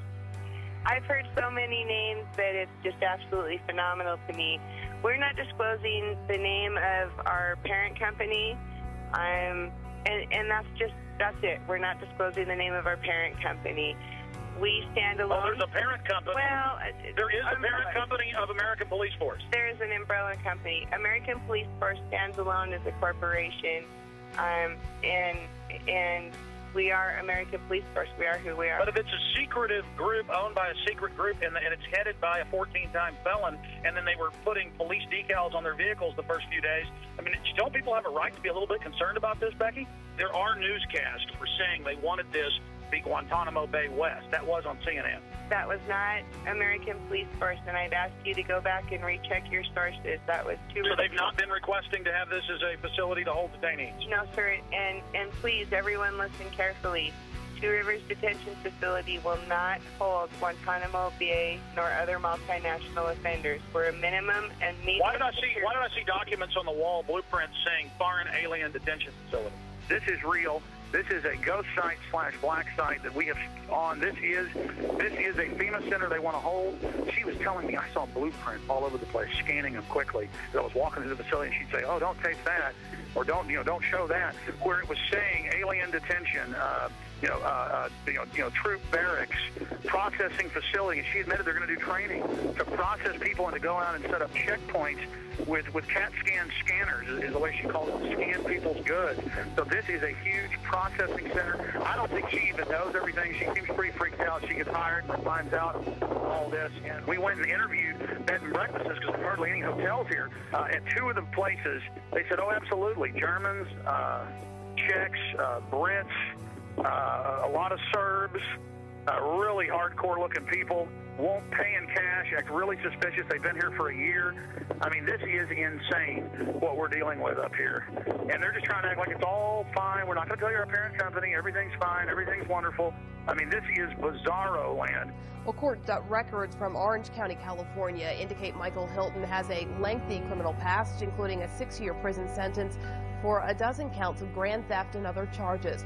And we learned just yesterday there's a warrant out for Hilton's arrest in Wyoming. American Police Force pulls out of contract negotiations with Two Rivers Authority. Color 8's Sarah Gradley joins us now live from the newsroom to tell us more about the latest development in this story. Sarah? Hey, Greg, Kathy. APF spokeswoman Becky Shea says it was a company decision to pull out. She says they learned things about the facility that made them lose interest in the deal.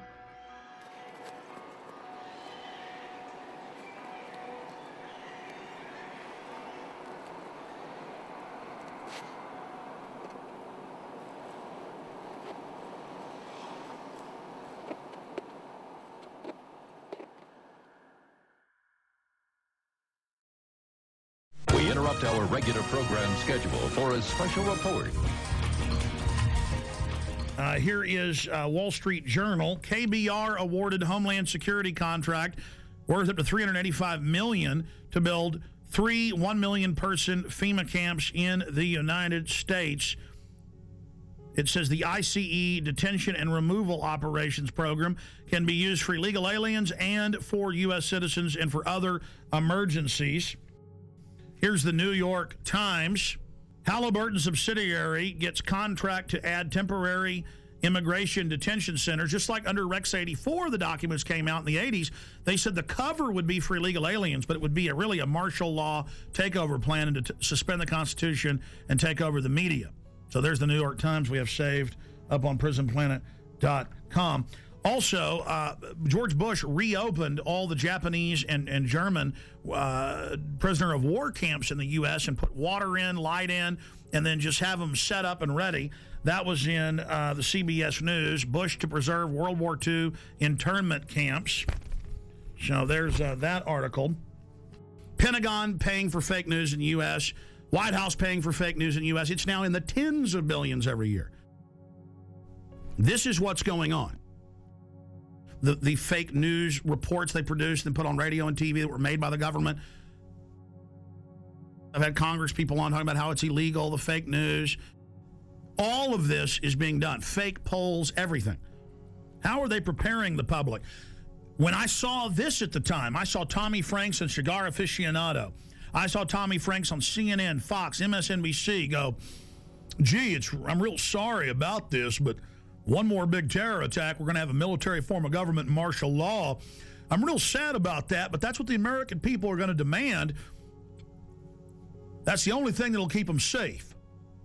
Now, you don't expect him to come out and say, gee, we're going to have a military dictatorship. Militaries throughout history love taking over societies 99% of the time, and America's just been in the exception. No, he's got to introduce it like, gee, shuck, I'm real upset, but it is the only thing that'll keep us safe.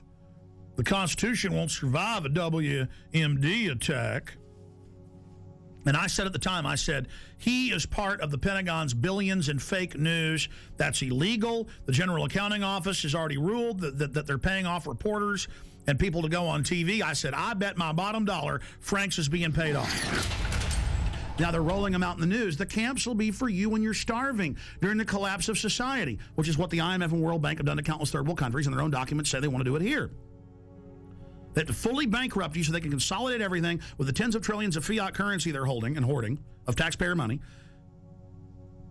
And then once the riots start, which they're trying to push, they have Zbigniew Brzezinski on MSNBC, we played that the other day, saying, I'm really worried about these bankers. They're going to cause riots nationwide.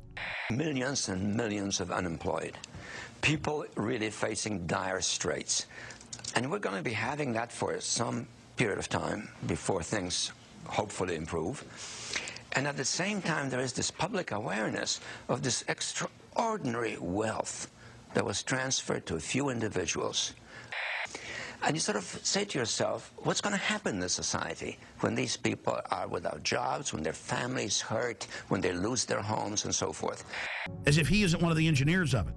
See, they know they've got revolution on their hands. They know that we did our job warning the people and exposing what was happening and putting all this information out, and people found out it was true.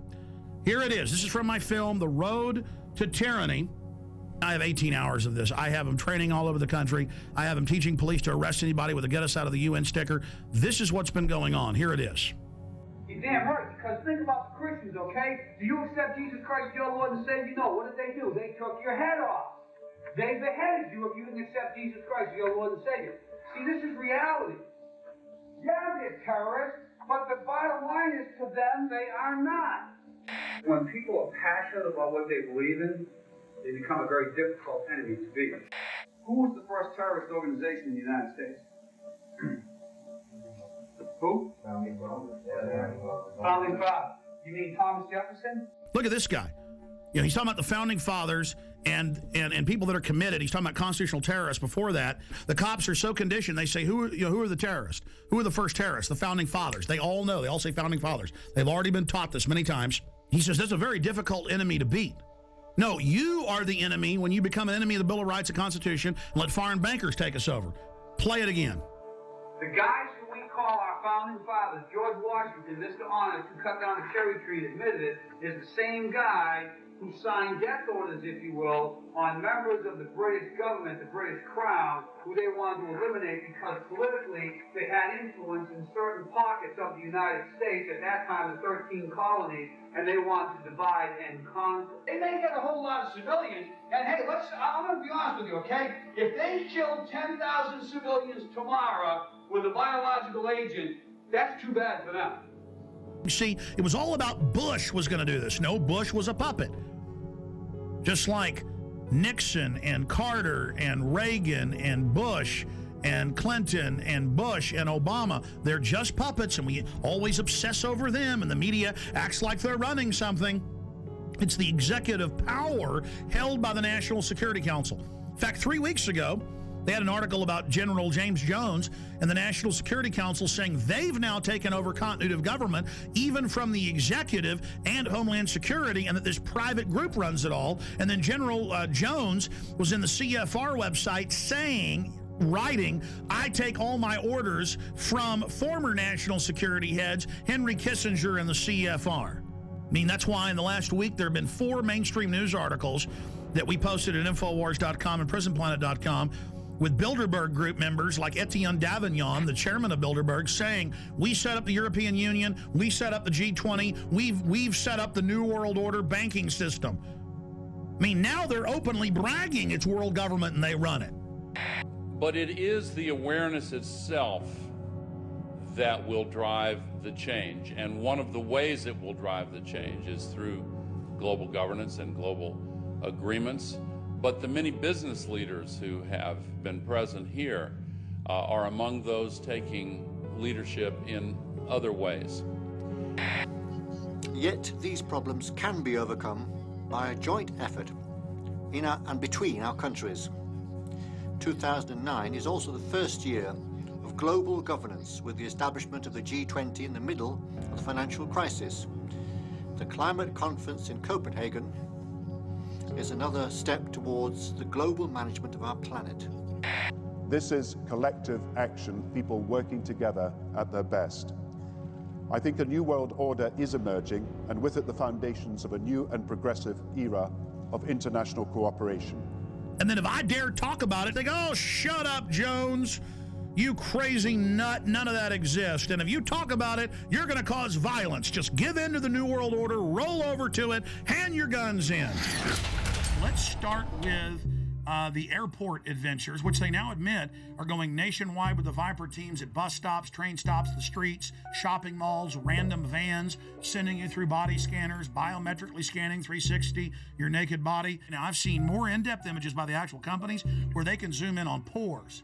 Okay, so they're showing you a low-res image, but totally naked, your family, it's child porn, they don't care. Now, if you take a picture of your 2-year-old daughter in diapers, and this made ABC News and CNN, the children's bottoms weren't even seen, but because the children had towels around them hugging. That was a 3-year-old and 2-year-old. They were arrested. Their children were taken. So that's things that aren't bad are called bad. But then the government recording your naked wife, you, your children, and now they're going in at all major airports, 214, and their people in Houston are being forced through them. But people are refusing and saying, no, you perverts, you're not going to do that. So Aaron Dykes and Rob Dew, back from 6 days of adventure with the police state in Canada and the U.S. Tell us what happened. Well, I got hit up first. This was in D.C. flying to Detroit. Because you got long hair. You get pulled out every time. Some kind of Al Qaeda.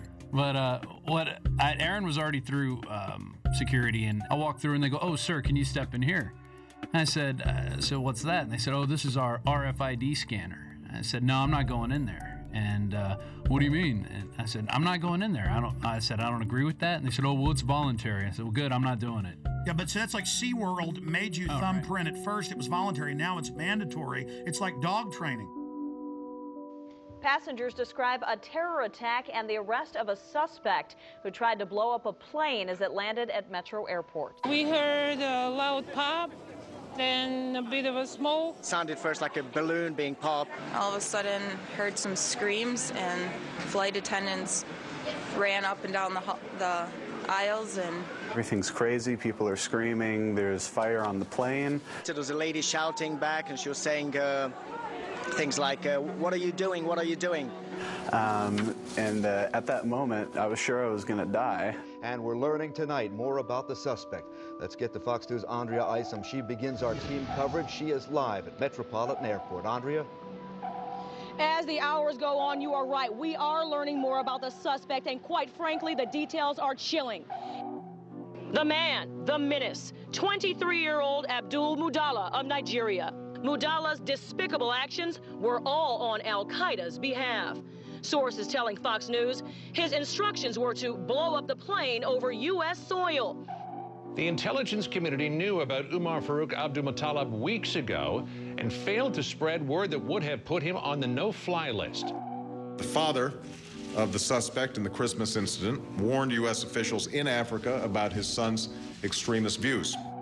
That a report was prepared and it was sent on to the CIA in Langley, Virginia, CIA headquarters, but it was not disseminated to the wider intelligence community. Obviously, when you have a father coming in and talking to the embassy about a son who's radicalized, gives the embassy the passport number, the first thing you would think is a very fast effort to see if the person's got a visa and suspend the visa. One of the things you don't know about is the number of people that we have turned away because their name has been on the watch list or on the no-fly list. Only my mom could, but not me and my dad, because both me and my dad are on the watch list. Tough to believe, but 8 years later, we are still talking about connecting the dots and a failure to communicate. Call for immediate reviews on how this guy got on the plane and how he was able to get some explosives on the plane. So we got a while to go. This is a controlled patsy. Facts are facts. You can have your own opinions, but you can't have your own facts. And we have this same pattern that we've seen again and again. We have these individuals that have very limited mental equipment, but nevertheless they're able to work miracles. In other words, they can do things that a normal person would never be able to do. You'd be arrested, you'd be questioned, you'd be searched, you'd be stopped in some way. He gets out of countries, he's disheveled, looks like he's drugged, stumbling around. I mean, this is classic. He doesn't get on any serious list for scrutiny or special search. And then we have this famous story of the well-dressed Indian who accompanies him. I saw two men, and they caught my eye because they seemed to be an odd pair. One was what I would describe as a poor-looking black teenager around 16 or 17, and the other man, a age 50-ish, wealthy-looking Indian man, and I was just wondering why they were together. Kind of strange. And I watched them approach what I would call the ticket agent, the final person that checks your boarding pass before you get on the plane. He gets from one plane to another thanks to this patsy minder, a patsy chaperone or patsy monitor. The only person that spoke was the Indian man, and what he said was, this man needs to board the plane, but he doesn't have a passport. And the ticket agent responded, well, if he doesn't have a passport, he can't get on the plane. To which the Indian man responded back, he's from Sudan, we do this all the time. And the ticket agent said, well, then you'll have to go and talk to my manager. And she directed them down a hallway. And that was the last time that I saw the Indian man, and the black man I didn't see again until he tried to blow up our plane. Then I'd be interested to see, is there a passport? Won't the FBI please show us a passport if there is one? They won't release the videos from Amsterdam. I mean, this is suspicious. Oh, yes. I think it's beyond suspicious. It's a clear case of a patsy. So he's a controlled asset. And, of course, it's not a matter of failure to connect the dots. We're hearing all about the unconnected dots. No, this is the desired outcome. Let me just point out a couple of other things here. We're told that this alleged bomber, right, Knicker bomber, whatever they call him, he was in contact with this character Awlaki in Yemen. And, of course, this Awlaki, I call him Awlaki the CIA lackey. Awlaki the lackey, and remember, he's a CIA lackey. He's a double agent, a triple agent, if you want. He is used as a kind of beacon to recruit patsies across the world, and they can always sheep dip somebody like Major Hassan. If they want to say, you're linked to Al-Qaeda, they just have you exchange a few emails with this Al-Laki, and that's what he's good for, right? He goes back to 9/11 and Hani Hanjour. So this guy is he's a U.S. agent under whatever layers of garb that he's got. The other thing is, how was this young patsy, Omar Farouk Muttalib, how is he radicalized? And I think we're getting some pretty good indications that it's this Brixton Mosque, Finsbury Mosque axis in London, the school for patsies, the British patsy. Which, by the way, 6 months ago, I remember it, you predicted we'd see plane bombings out of that mosque. This is not so hard to do. Remember Richard Reed, mentally retarded vagrant who was sleeping on the floor of Brixton Mosque, I think. He was given the same PETN explosive by somebody, so that's what this Omar Farouk was given then, allegedly, once again in Yemen. So you can see it fits together, and it all comes from these same places. There are reports today that the Christmas Day body bomber met with an American-born radical cleric, Anwar al-Awlaki. He's believed to be living in Yemen, al-Awlaki is. He's not only been linked to al-Qaeda in the past, but he reportedly exchanged emails with the suspected Fort Hood shooter, Nidal Hassan, before that shooting massacre in Texas. I would also point out that the security company at Schiphol Airport is ICTS, which is a Israeli-owned firm. They were the same firm that allowed Richard Reed, the shoe bomber, to board the flight, the American Airlines flight to Miami. Same explosive material was found in his shoes as was found in Mr. Muttalib's underwear. They ignored the threats on purpose. Obviously, this, we had a lot of people sitting at home over the Christmas holidays, families gathered around a television set. Another terror attack, huge problems for travel now. When we talk about screenings at the airport and other protective mechanisms along the way, what should we be doing that clearly we're not? The scanning machines that we currently are beginning to deploy in the U.S. that would give us the ability to see what someone has concealed underneath their clothing. These body scanners are the key with, like, these different psychological syndromes where people serve the abuser. Yeah, because that's what you have to get in as to where this is going. It's not fun. It's degradation. It's the dehumanization of the individual. So really, what they're telling you is not only do you not own your body, you own nothing. You don't even own the patents to your own genes. They're telling you you're a piece of property. What do they do when you first come into a prison? They strip you and do a medical exam to humiliate you. They hose you down in front of the other prisoners, and they laugh at you, make jokes about you. When Aaron went through, it was even worse because I was behind him. Yeah, I went through. He told me to go through the scanner, and I said no. He said, why aren't you going to do it? I said, it violates my privacy. And this is what happened. This guy got scared. This guy was physically bigger than me. He was athletic. He started shaking when I said no. You think it doesn't matter to because it's a delusional world. He thought he'd found a real terrorist. Yeah. He was shaking, visibly shaking when I said no. And he tried to trick me to go through it again and told me they were going to body wand me, which they ended up doing. And then he tells me, oh, because I don't like it because it violates my Fourth Amendment, I read too much. Oh, you're one of those who reads too much. And you said he put his hands on you. Oh, yeah. Oh, yeah, he grabbed When I said no, like this. He started shaking. He didn't know what to do, and then his first flinch reaction was to grab my arm and try to pull me through the scanner. It was absolutely crazy, and you got women apologizing to the agents. I'm so sorry, I forgot my mascara and my lipstick. And the Fourth Amendment says if you're going to search, you're not only going to have a warrant, you're going to say specifically what you're looking for. But it's not specific. It's liquids, it's lipstick, it could be shoes, it could be... Breaking the will of the people. The real purpose of body scanners, and you scroll down, it shows the Nazis and others strip-searching women in World War II. I'll tell you what I would do personally.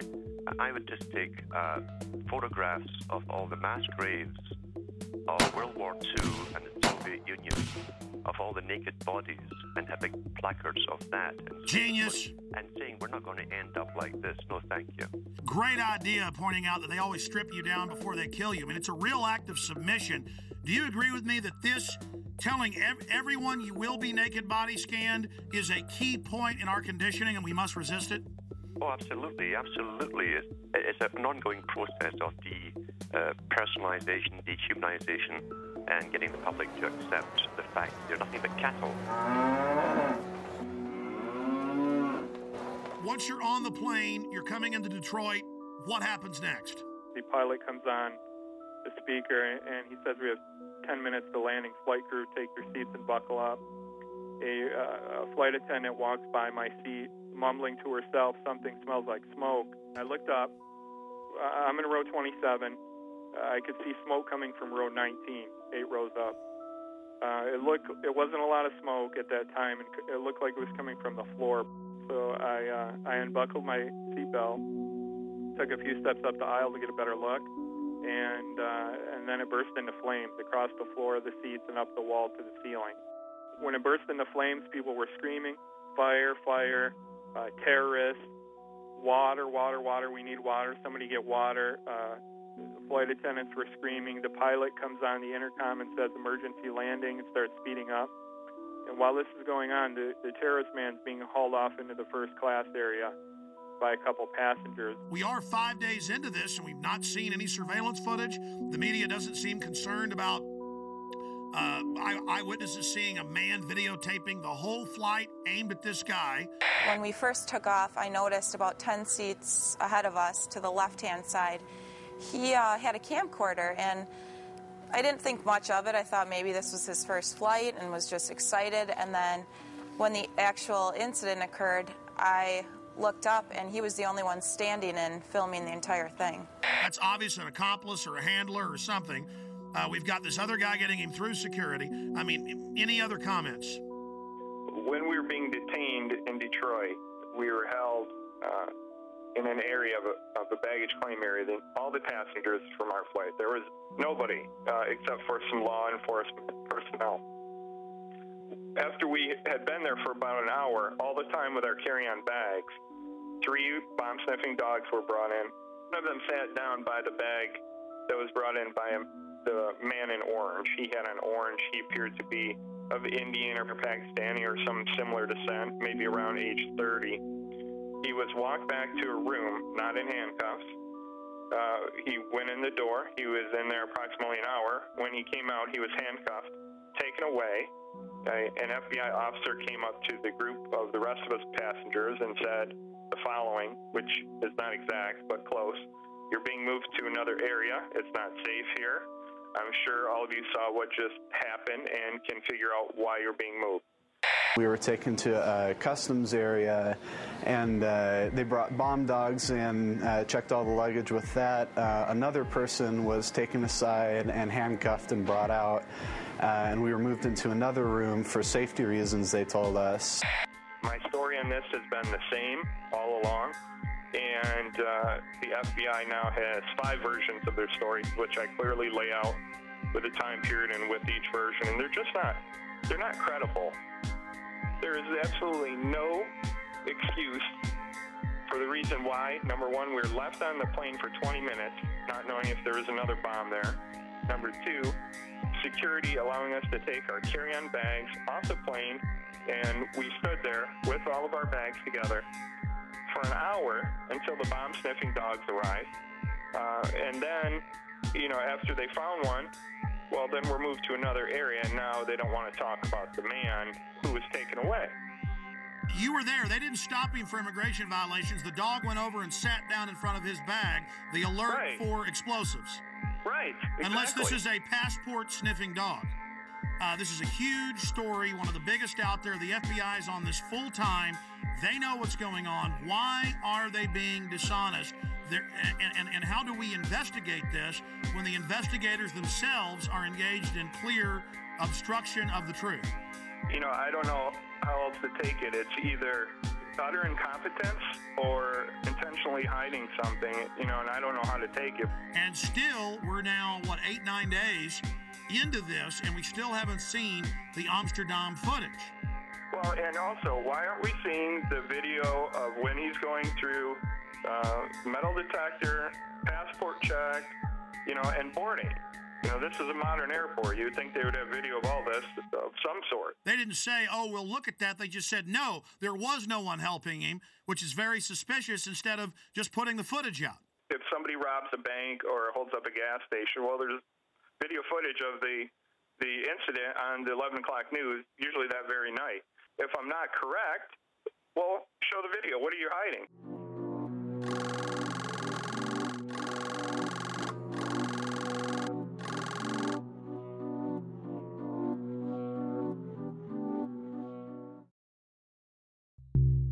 Well, now, Sunday, it came out, 5 days ago, 6 days ago, authorities were watching different Nigerian on Christmas Day flights, CNN.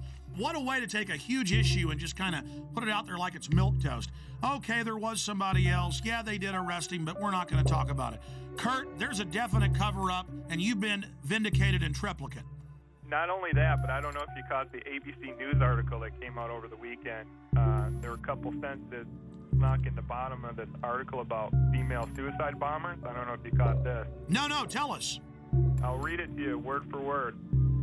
Federal agents also tell ABC News they're attempting to identify a man who passengers said helped Abdul Muttalab change planes for Detroit when he landed in Amsterdam from Lagos, Nigeria. Authorities had initially discounted the passenger accounts, but the agents say there is a growing belief the man may have played a role to make sure Abdul Muttalab did not get cold feet. Oh my God, you've been vindicated by them on that. But obviously they think the trail's cold now. They have all the surveillance footage. They were involved in a cover-up. Kurt, this is huge.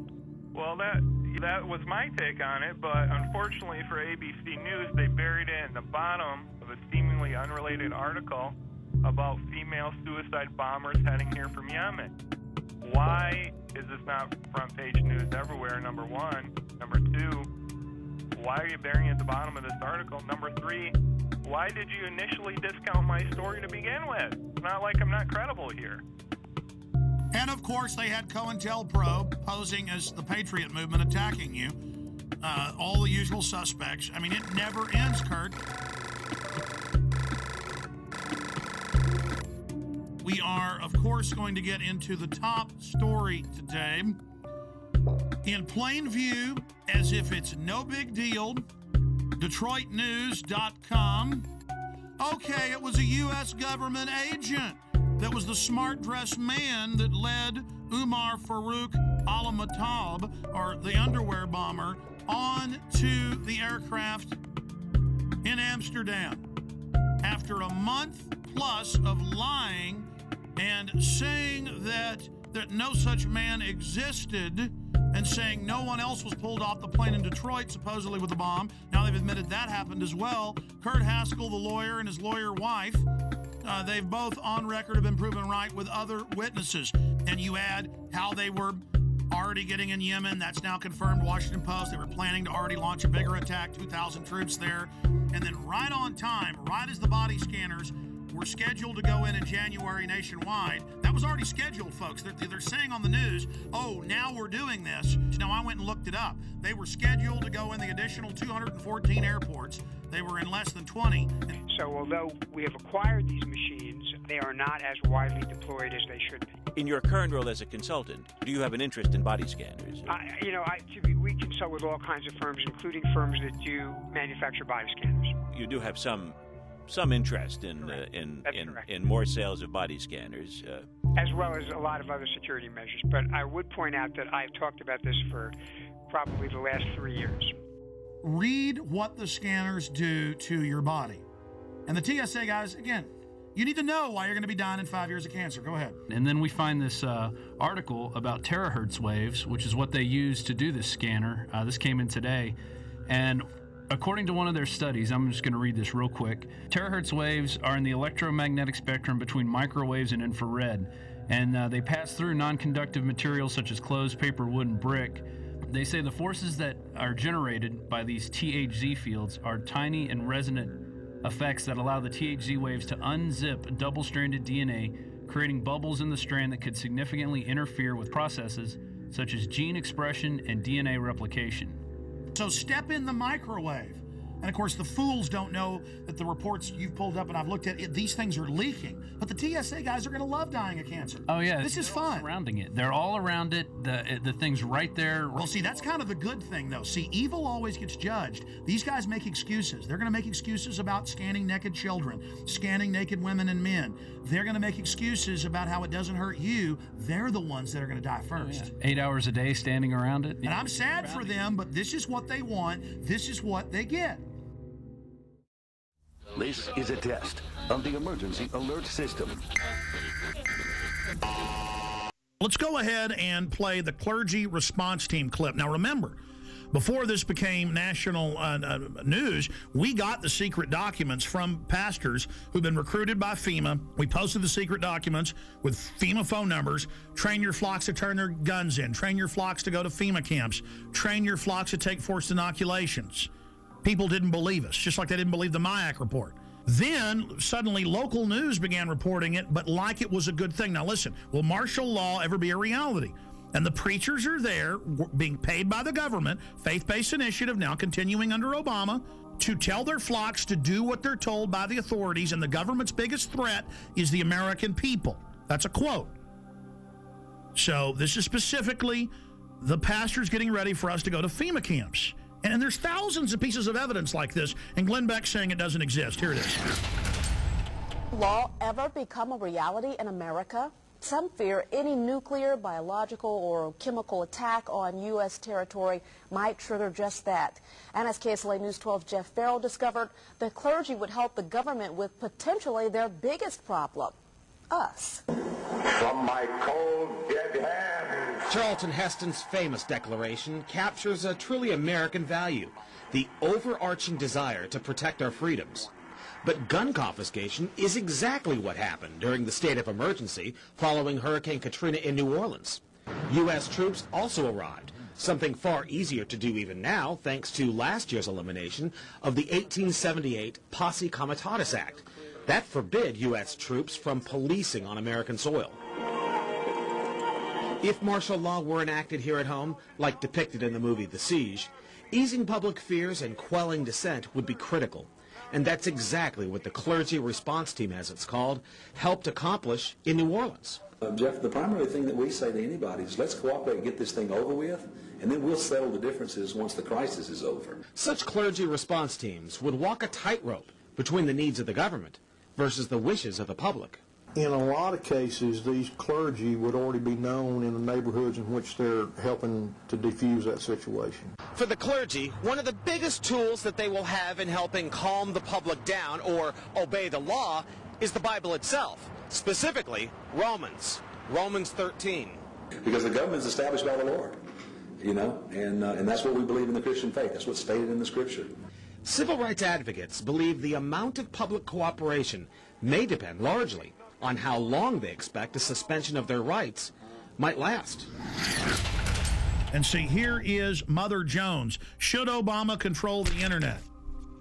It says right here, Senator John Rockefeller, goes by Jay Rockefeller, has announced they need to end the internet, that it's bad, and that private companies will have government hubs tied into them to snoop on everyone without warrants and to be able to shut down the web instantly. See, right now the government has to get warrants and go out and seize all the hubs. Here's another one. America's secret police. Intelligence experts warn the proposal to merge two Pentagon intelligence units could create an ominous new agency. And the head of cybersecurity just resigned 3 weeks ago, saying the Pentagon and Homeland Security are taking over the internet and it's a threat to freedom in America. So their own guys quitting, saying this takeover is happening.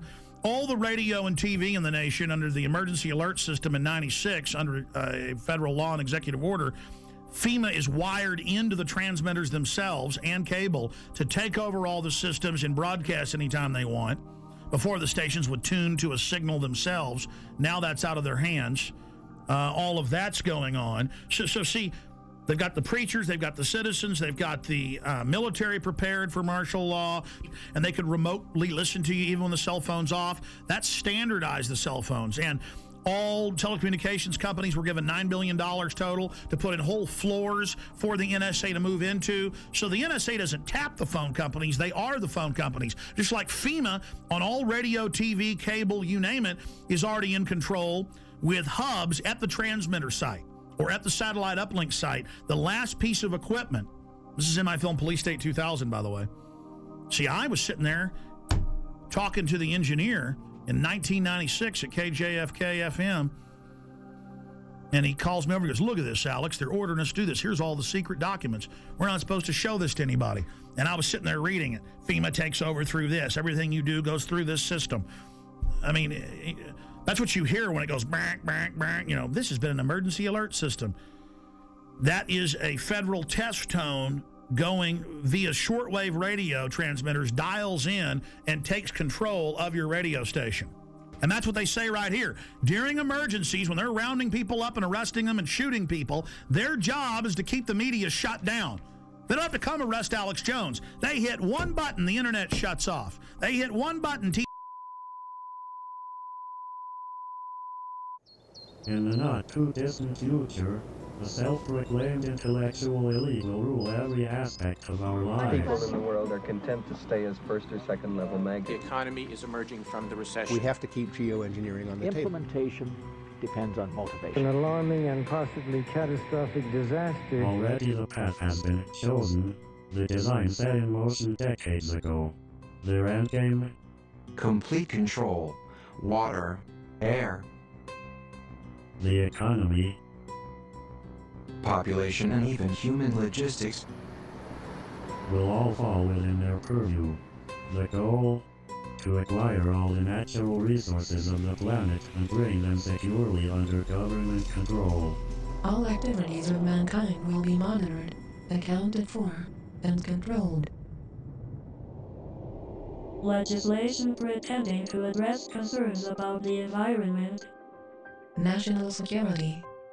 And financial stability will in fact be used to erode the very foundations of liberty and to enslave the population. This will all happen in the name of security and progress. Alluding to the notion that this is all for our protection, this will not miraculously occur overnight with the sudden proclamation of martial law. It has been happening incrementally for at least half a century. Every law enacted that truncates the Bill of Rights in the name of national security is another nail in our coffin. Through this type of increasingly invasive legislation, the systematic decay of constitutional law becomes inevitable. Thousands of years of building and rebuilding, creating and recreating so you can let it crumble to dust. Leaving our essential rights neutered and impotent. The Bill of Rights is reduced to a quaint antique collecting dust in a library somewhere retaining all the potency of a fairy tale. Martial law, called a more politically neutral catchphrase, is practiced with an iron fist. The implosion of the economy has begun by design. The United States dollar is under attack and losing value every day, while the cost of living continues to skyrocket. New laws that will effectively double taxes are already on the books and ready to be implemented. Nothing has been introduced to help homeowners with their now default loans. But at the same time, money is generously given to bankers who give themselves huge bonuses. During one of the worst economic downturns in history and dry up loans to small businesses. All the while, the economy spirals downward at a free fall rate. As the citizens of the United States lose their ability to take care of themselves, the government conveniently steps in to save the day. Capitalism gives way to socialism, and then without much notice, into the neo-dark ages of the one-world government's total dictatorship. Once this task has been completed and the control grid is firmly in place, they can play their final trump card. FEMA camps. And by design, we will welcome the salvation with open arms. As any alternative will surely seem like suicide. Once we've been properly enslaved, they gain control over the rest of Earth's natural resources. Humanity. America, here's what you need to know tonight. I'm, basically a rodeo clown. If you have any kind of fear that we might be headed towards a totalitarian state, look FEMA trailers, FEMA prisons, FEMA camps. I want proof. If they exist, I want pictures. I lost sleep last night worrying about this story, thinking about this story. But when I see, 9/11 victim family on television or whatever, I'm just like, oh, shut Well, up. Yesterday we talked about debunking conspiracy theories. The only thing that I answer to is myself. And I just want to be able to look at myself in the mirror and also sleep at night.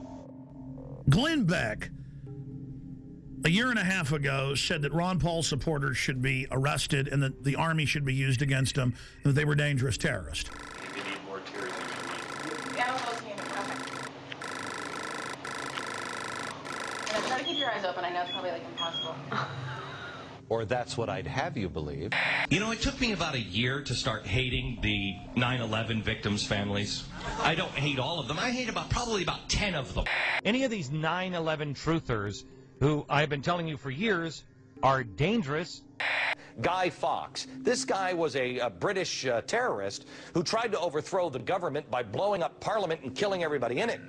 Paul's supporters called the donations, and I'm quoting, a money bomb. It's really not the way I would go, you know, tying my movement in with a historical terrorist attack. You're right. There's a strain of isolationism and anarchy in the American tradition, which Ron Paul is tapping into.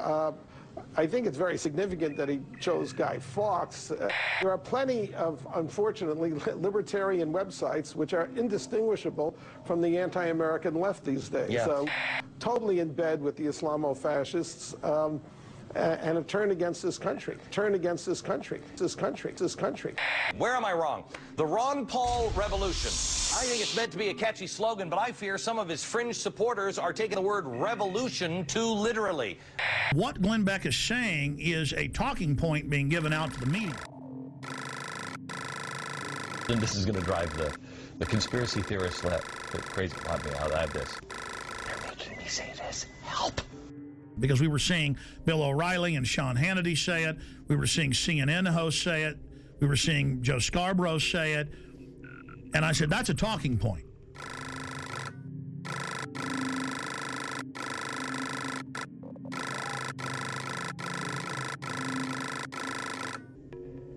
And then suddenly he started saying a few months ago, I'm going to expose the FEMA camps. If these things exist, that's bad, and we will cover it. If they don't exist, it's irresponsible to not debunk this story. We have an independent group on this program looking into it, turning over every stone. I am going to bring you this story. He announced a few weeks ago, I'm going to have Popular Mechanics, the yellow journalist, on to debunk all of this. So I asked James from Popular Mechanics to do an investigation on several projects. The first one is the FEMA camp. Yes, and so we put a reporter on this, and what's so interesting here, we're waiting to really do a definitive deep dig on this. We don't like to just come out and say, oh, we've debunked it, you know, after we've looked at it for 2 days. And how is Glenn Beck debunking it? I have predicted tonight, we'll see if I'm right, that he will do a straw man and focus on the websites that are getting it wrong. And what we did was we looked into these claims. You know, you can't go and visit every one of the 600 sites that some of these conspiracy theorists claim. So we started looking at the ones that are most popular on the internet. And I said, well, look out, folks. He's just trying to get your confidence to then discredit it later.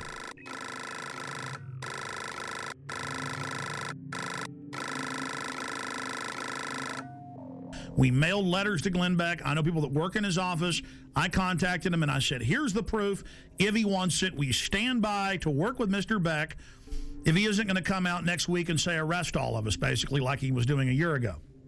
First of all, on the FEMA prison thing, I know we've been in contact with your office, and we would appreciate any help that you have. I want to make sure we're turning over every stone on anything, because there's a lot of crazy stuff that is being said about these things. And because Beck says he's been doing months of research, and they've been having trouble finding it. He's doing research, but he can't ever bring any facts, and he makes little jokes about, ooh, the government's going to get me, or, oh, I'm being censored on Fox, and calls us conspiracy theorists. And I'm predicting Glenn Beck is going to attack us this way. They're going to show the 1990s video of the closed-down Amtrak train system up by Chicago. So we started looking at the ones that are most popular on the internet. Okay, and let's show the video. First, show me the video that is on the internet. This is one of the so-called, I guess, a death camp. This is something where they're showing a so-called concentration camp. These are turnstiles. This is in a secure behind the fence. I don't know how they got this video when it was behind the fence, but they went in and got this video. Like so many of these things, the truth is actually fairly evident. This is an Amtrak repair facility in Beech Grove, Indiana. The woman who made this video initially claims that it's some kind of American Auschwitz, and they've outfitted buildings with gas, and they've got these strange turnstiles.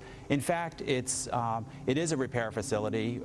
They're going to do that, and then what they're going to do is they're going to show the photos that are all over the web in Mississippi and Louisiana of mock Bosnia-Herzegovina/Kosovo training camps, because the signs are in that, Slavic language, where it has machine gun nests, checkpoints, barbed wire as a refugee camp, and they send the troops through for drills. Show me the pictures of, I think this is Camp Grayling. Do we have the picture of the watchtowers? This is pretty spooky. This is where Americans are currently being held, I believe they're saying. Well, people say all kinds of things, and these pictures have been floating around the internet for more than 10 years. Okay. In fact, Camp Grayling is the largest National Guard training facility in the U.S. They train Army, Navy, Marines, and one of the groups they train is military police. And in fact, one of the functions they train them for is handling prisoners of war in a battle zone like Iraq. And they're going to say, see, people said this was a camp. It's not really a camp. It's a place where they're doing drills. Oh, see, this is really just an Amtrak train track. We went out there, and yeah, it's got barbed wire facing in, but it's not really a camp. Do we have the video with audio? Because if we don't, I don't really care. The video with the audio about the boarded up buildings with the gas chambers. Do you have that? In yet another fenced area, we see a large warehouse building at the end, with the electronic turnstiles in front of it. Okay. That, they were putting gas heaters of some sort in there. Right, and what we found out is, first of all, one of those buildings has been knocked down. The other ones were upgraded. Their heating system was obsolete, and more than 15 years ago. What am I predicting Glenn Beck's going to do tonight? What have I been predicting for weeks he's going to do? He is going to come out and say, look at this. This is just a regular prison. And they're taking photos of it and saying it's a camp. Oh, look at this. There's a kernel of truth. They have introduced a bill for during emergencies to have FEMA places for folks to go. I mean, they've got to do that, like Katrina. Oh, look at this. This is an Army training facility for a refugee camp simulation. Oh, look at what I know how they operate. I know how Popular Mechanics operates. I mean, I was right about Glenn Beck setting you up when he said he was going to expose the FEMA camps, and I said, you watch, he's going to debunk them.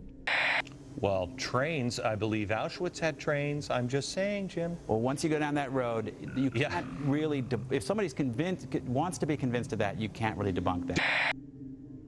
I understand these people because he reads off a script, ladies and gentlemen. I know the sheet of music he's singing off of. I know the next line in the chorus. This stuff is scripted. So the establishment comes out and mixes some truth about FEMA camps and things, but then makes jokes about it, mixing it in with patriots and gun owners are dangerous. He's currently doing that. And then people some of them get fooled by that. I challenge Glenn Beck. You claim you've been doing research for weeks on this and you can't sleep. Okay, buddy. Everybody's going to email you, your radio show and Fox News, the last 45-minute piece we've done. Your little staffers can watch that, and everything there can be Googled, pulled up from government documents at the Army.mil and FBI and everywhere else, and then you'll have a clear picture of what's being set up and how they now have to orchestrate an economic collapse to get us to accept this as society breaks down.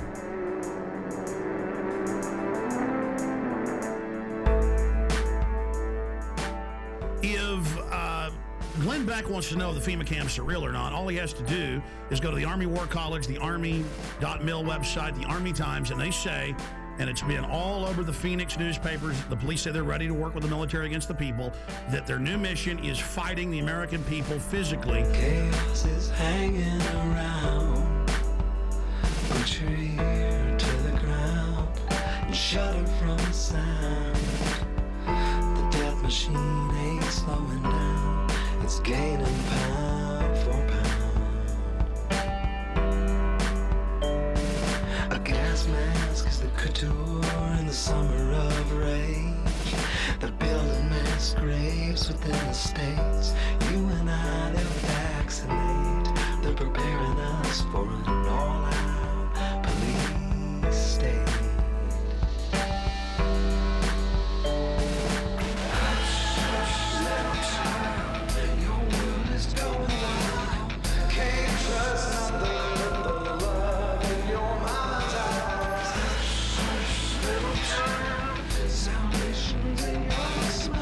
Just wish I could be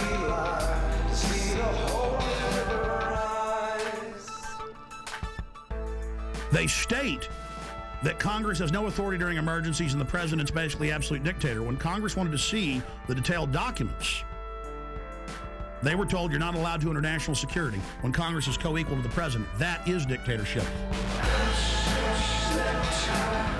Your world is gone.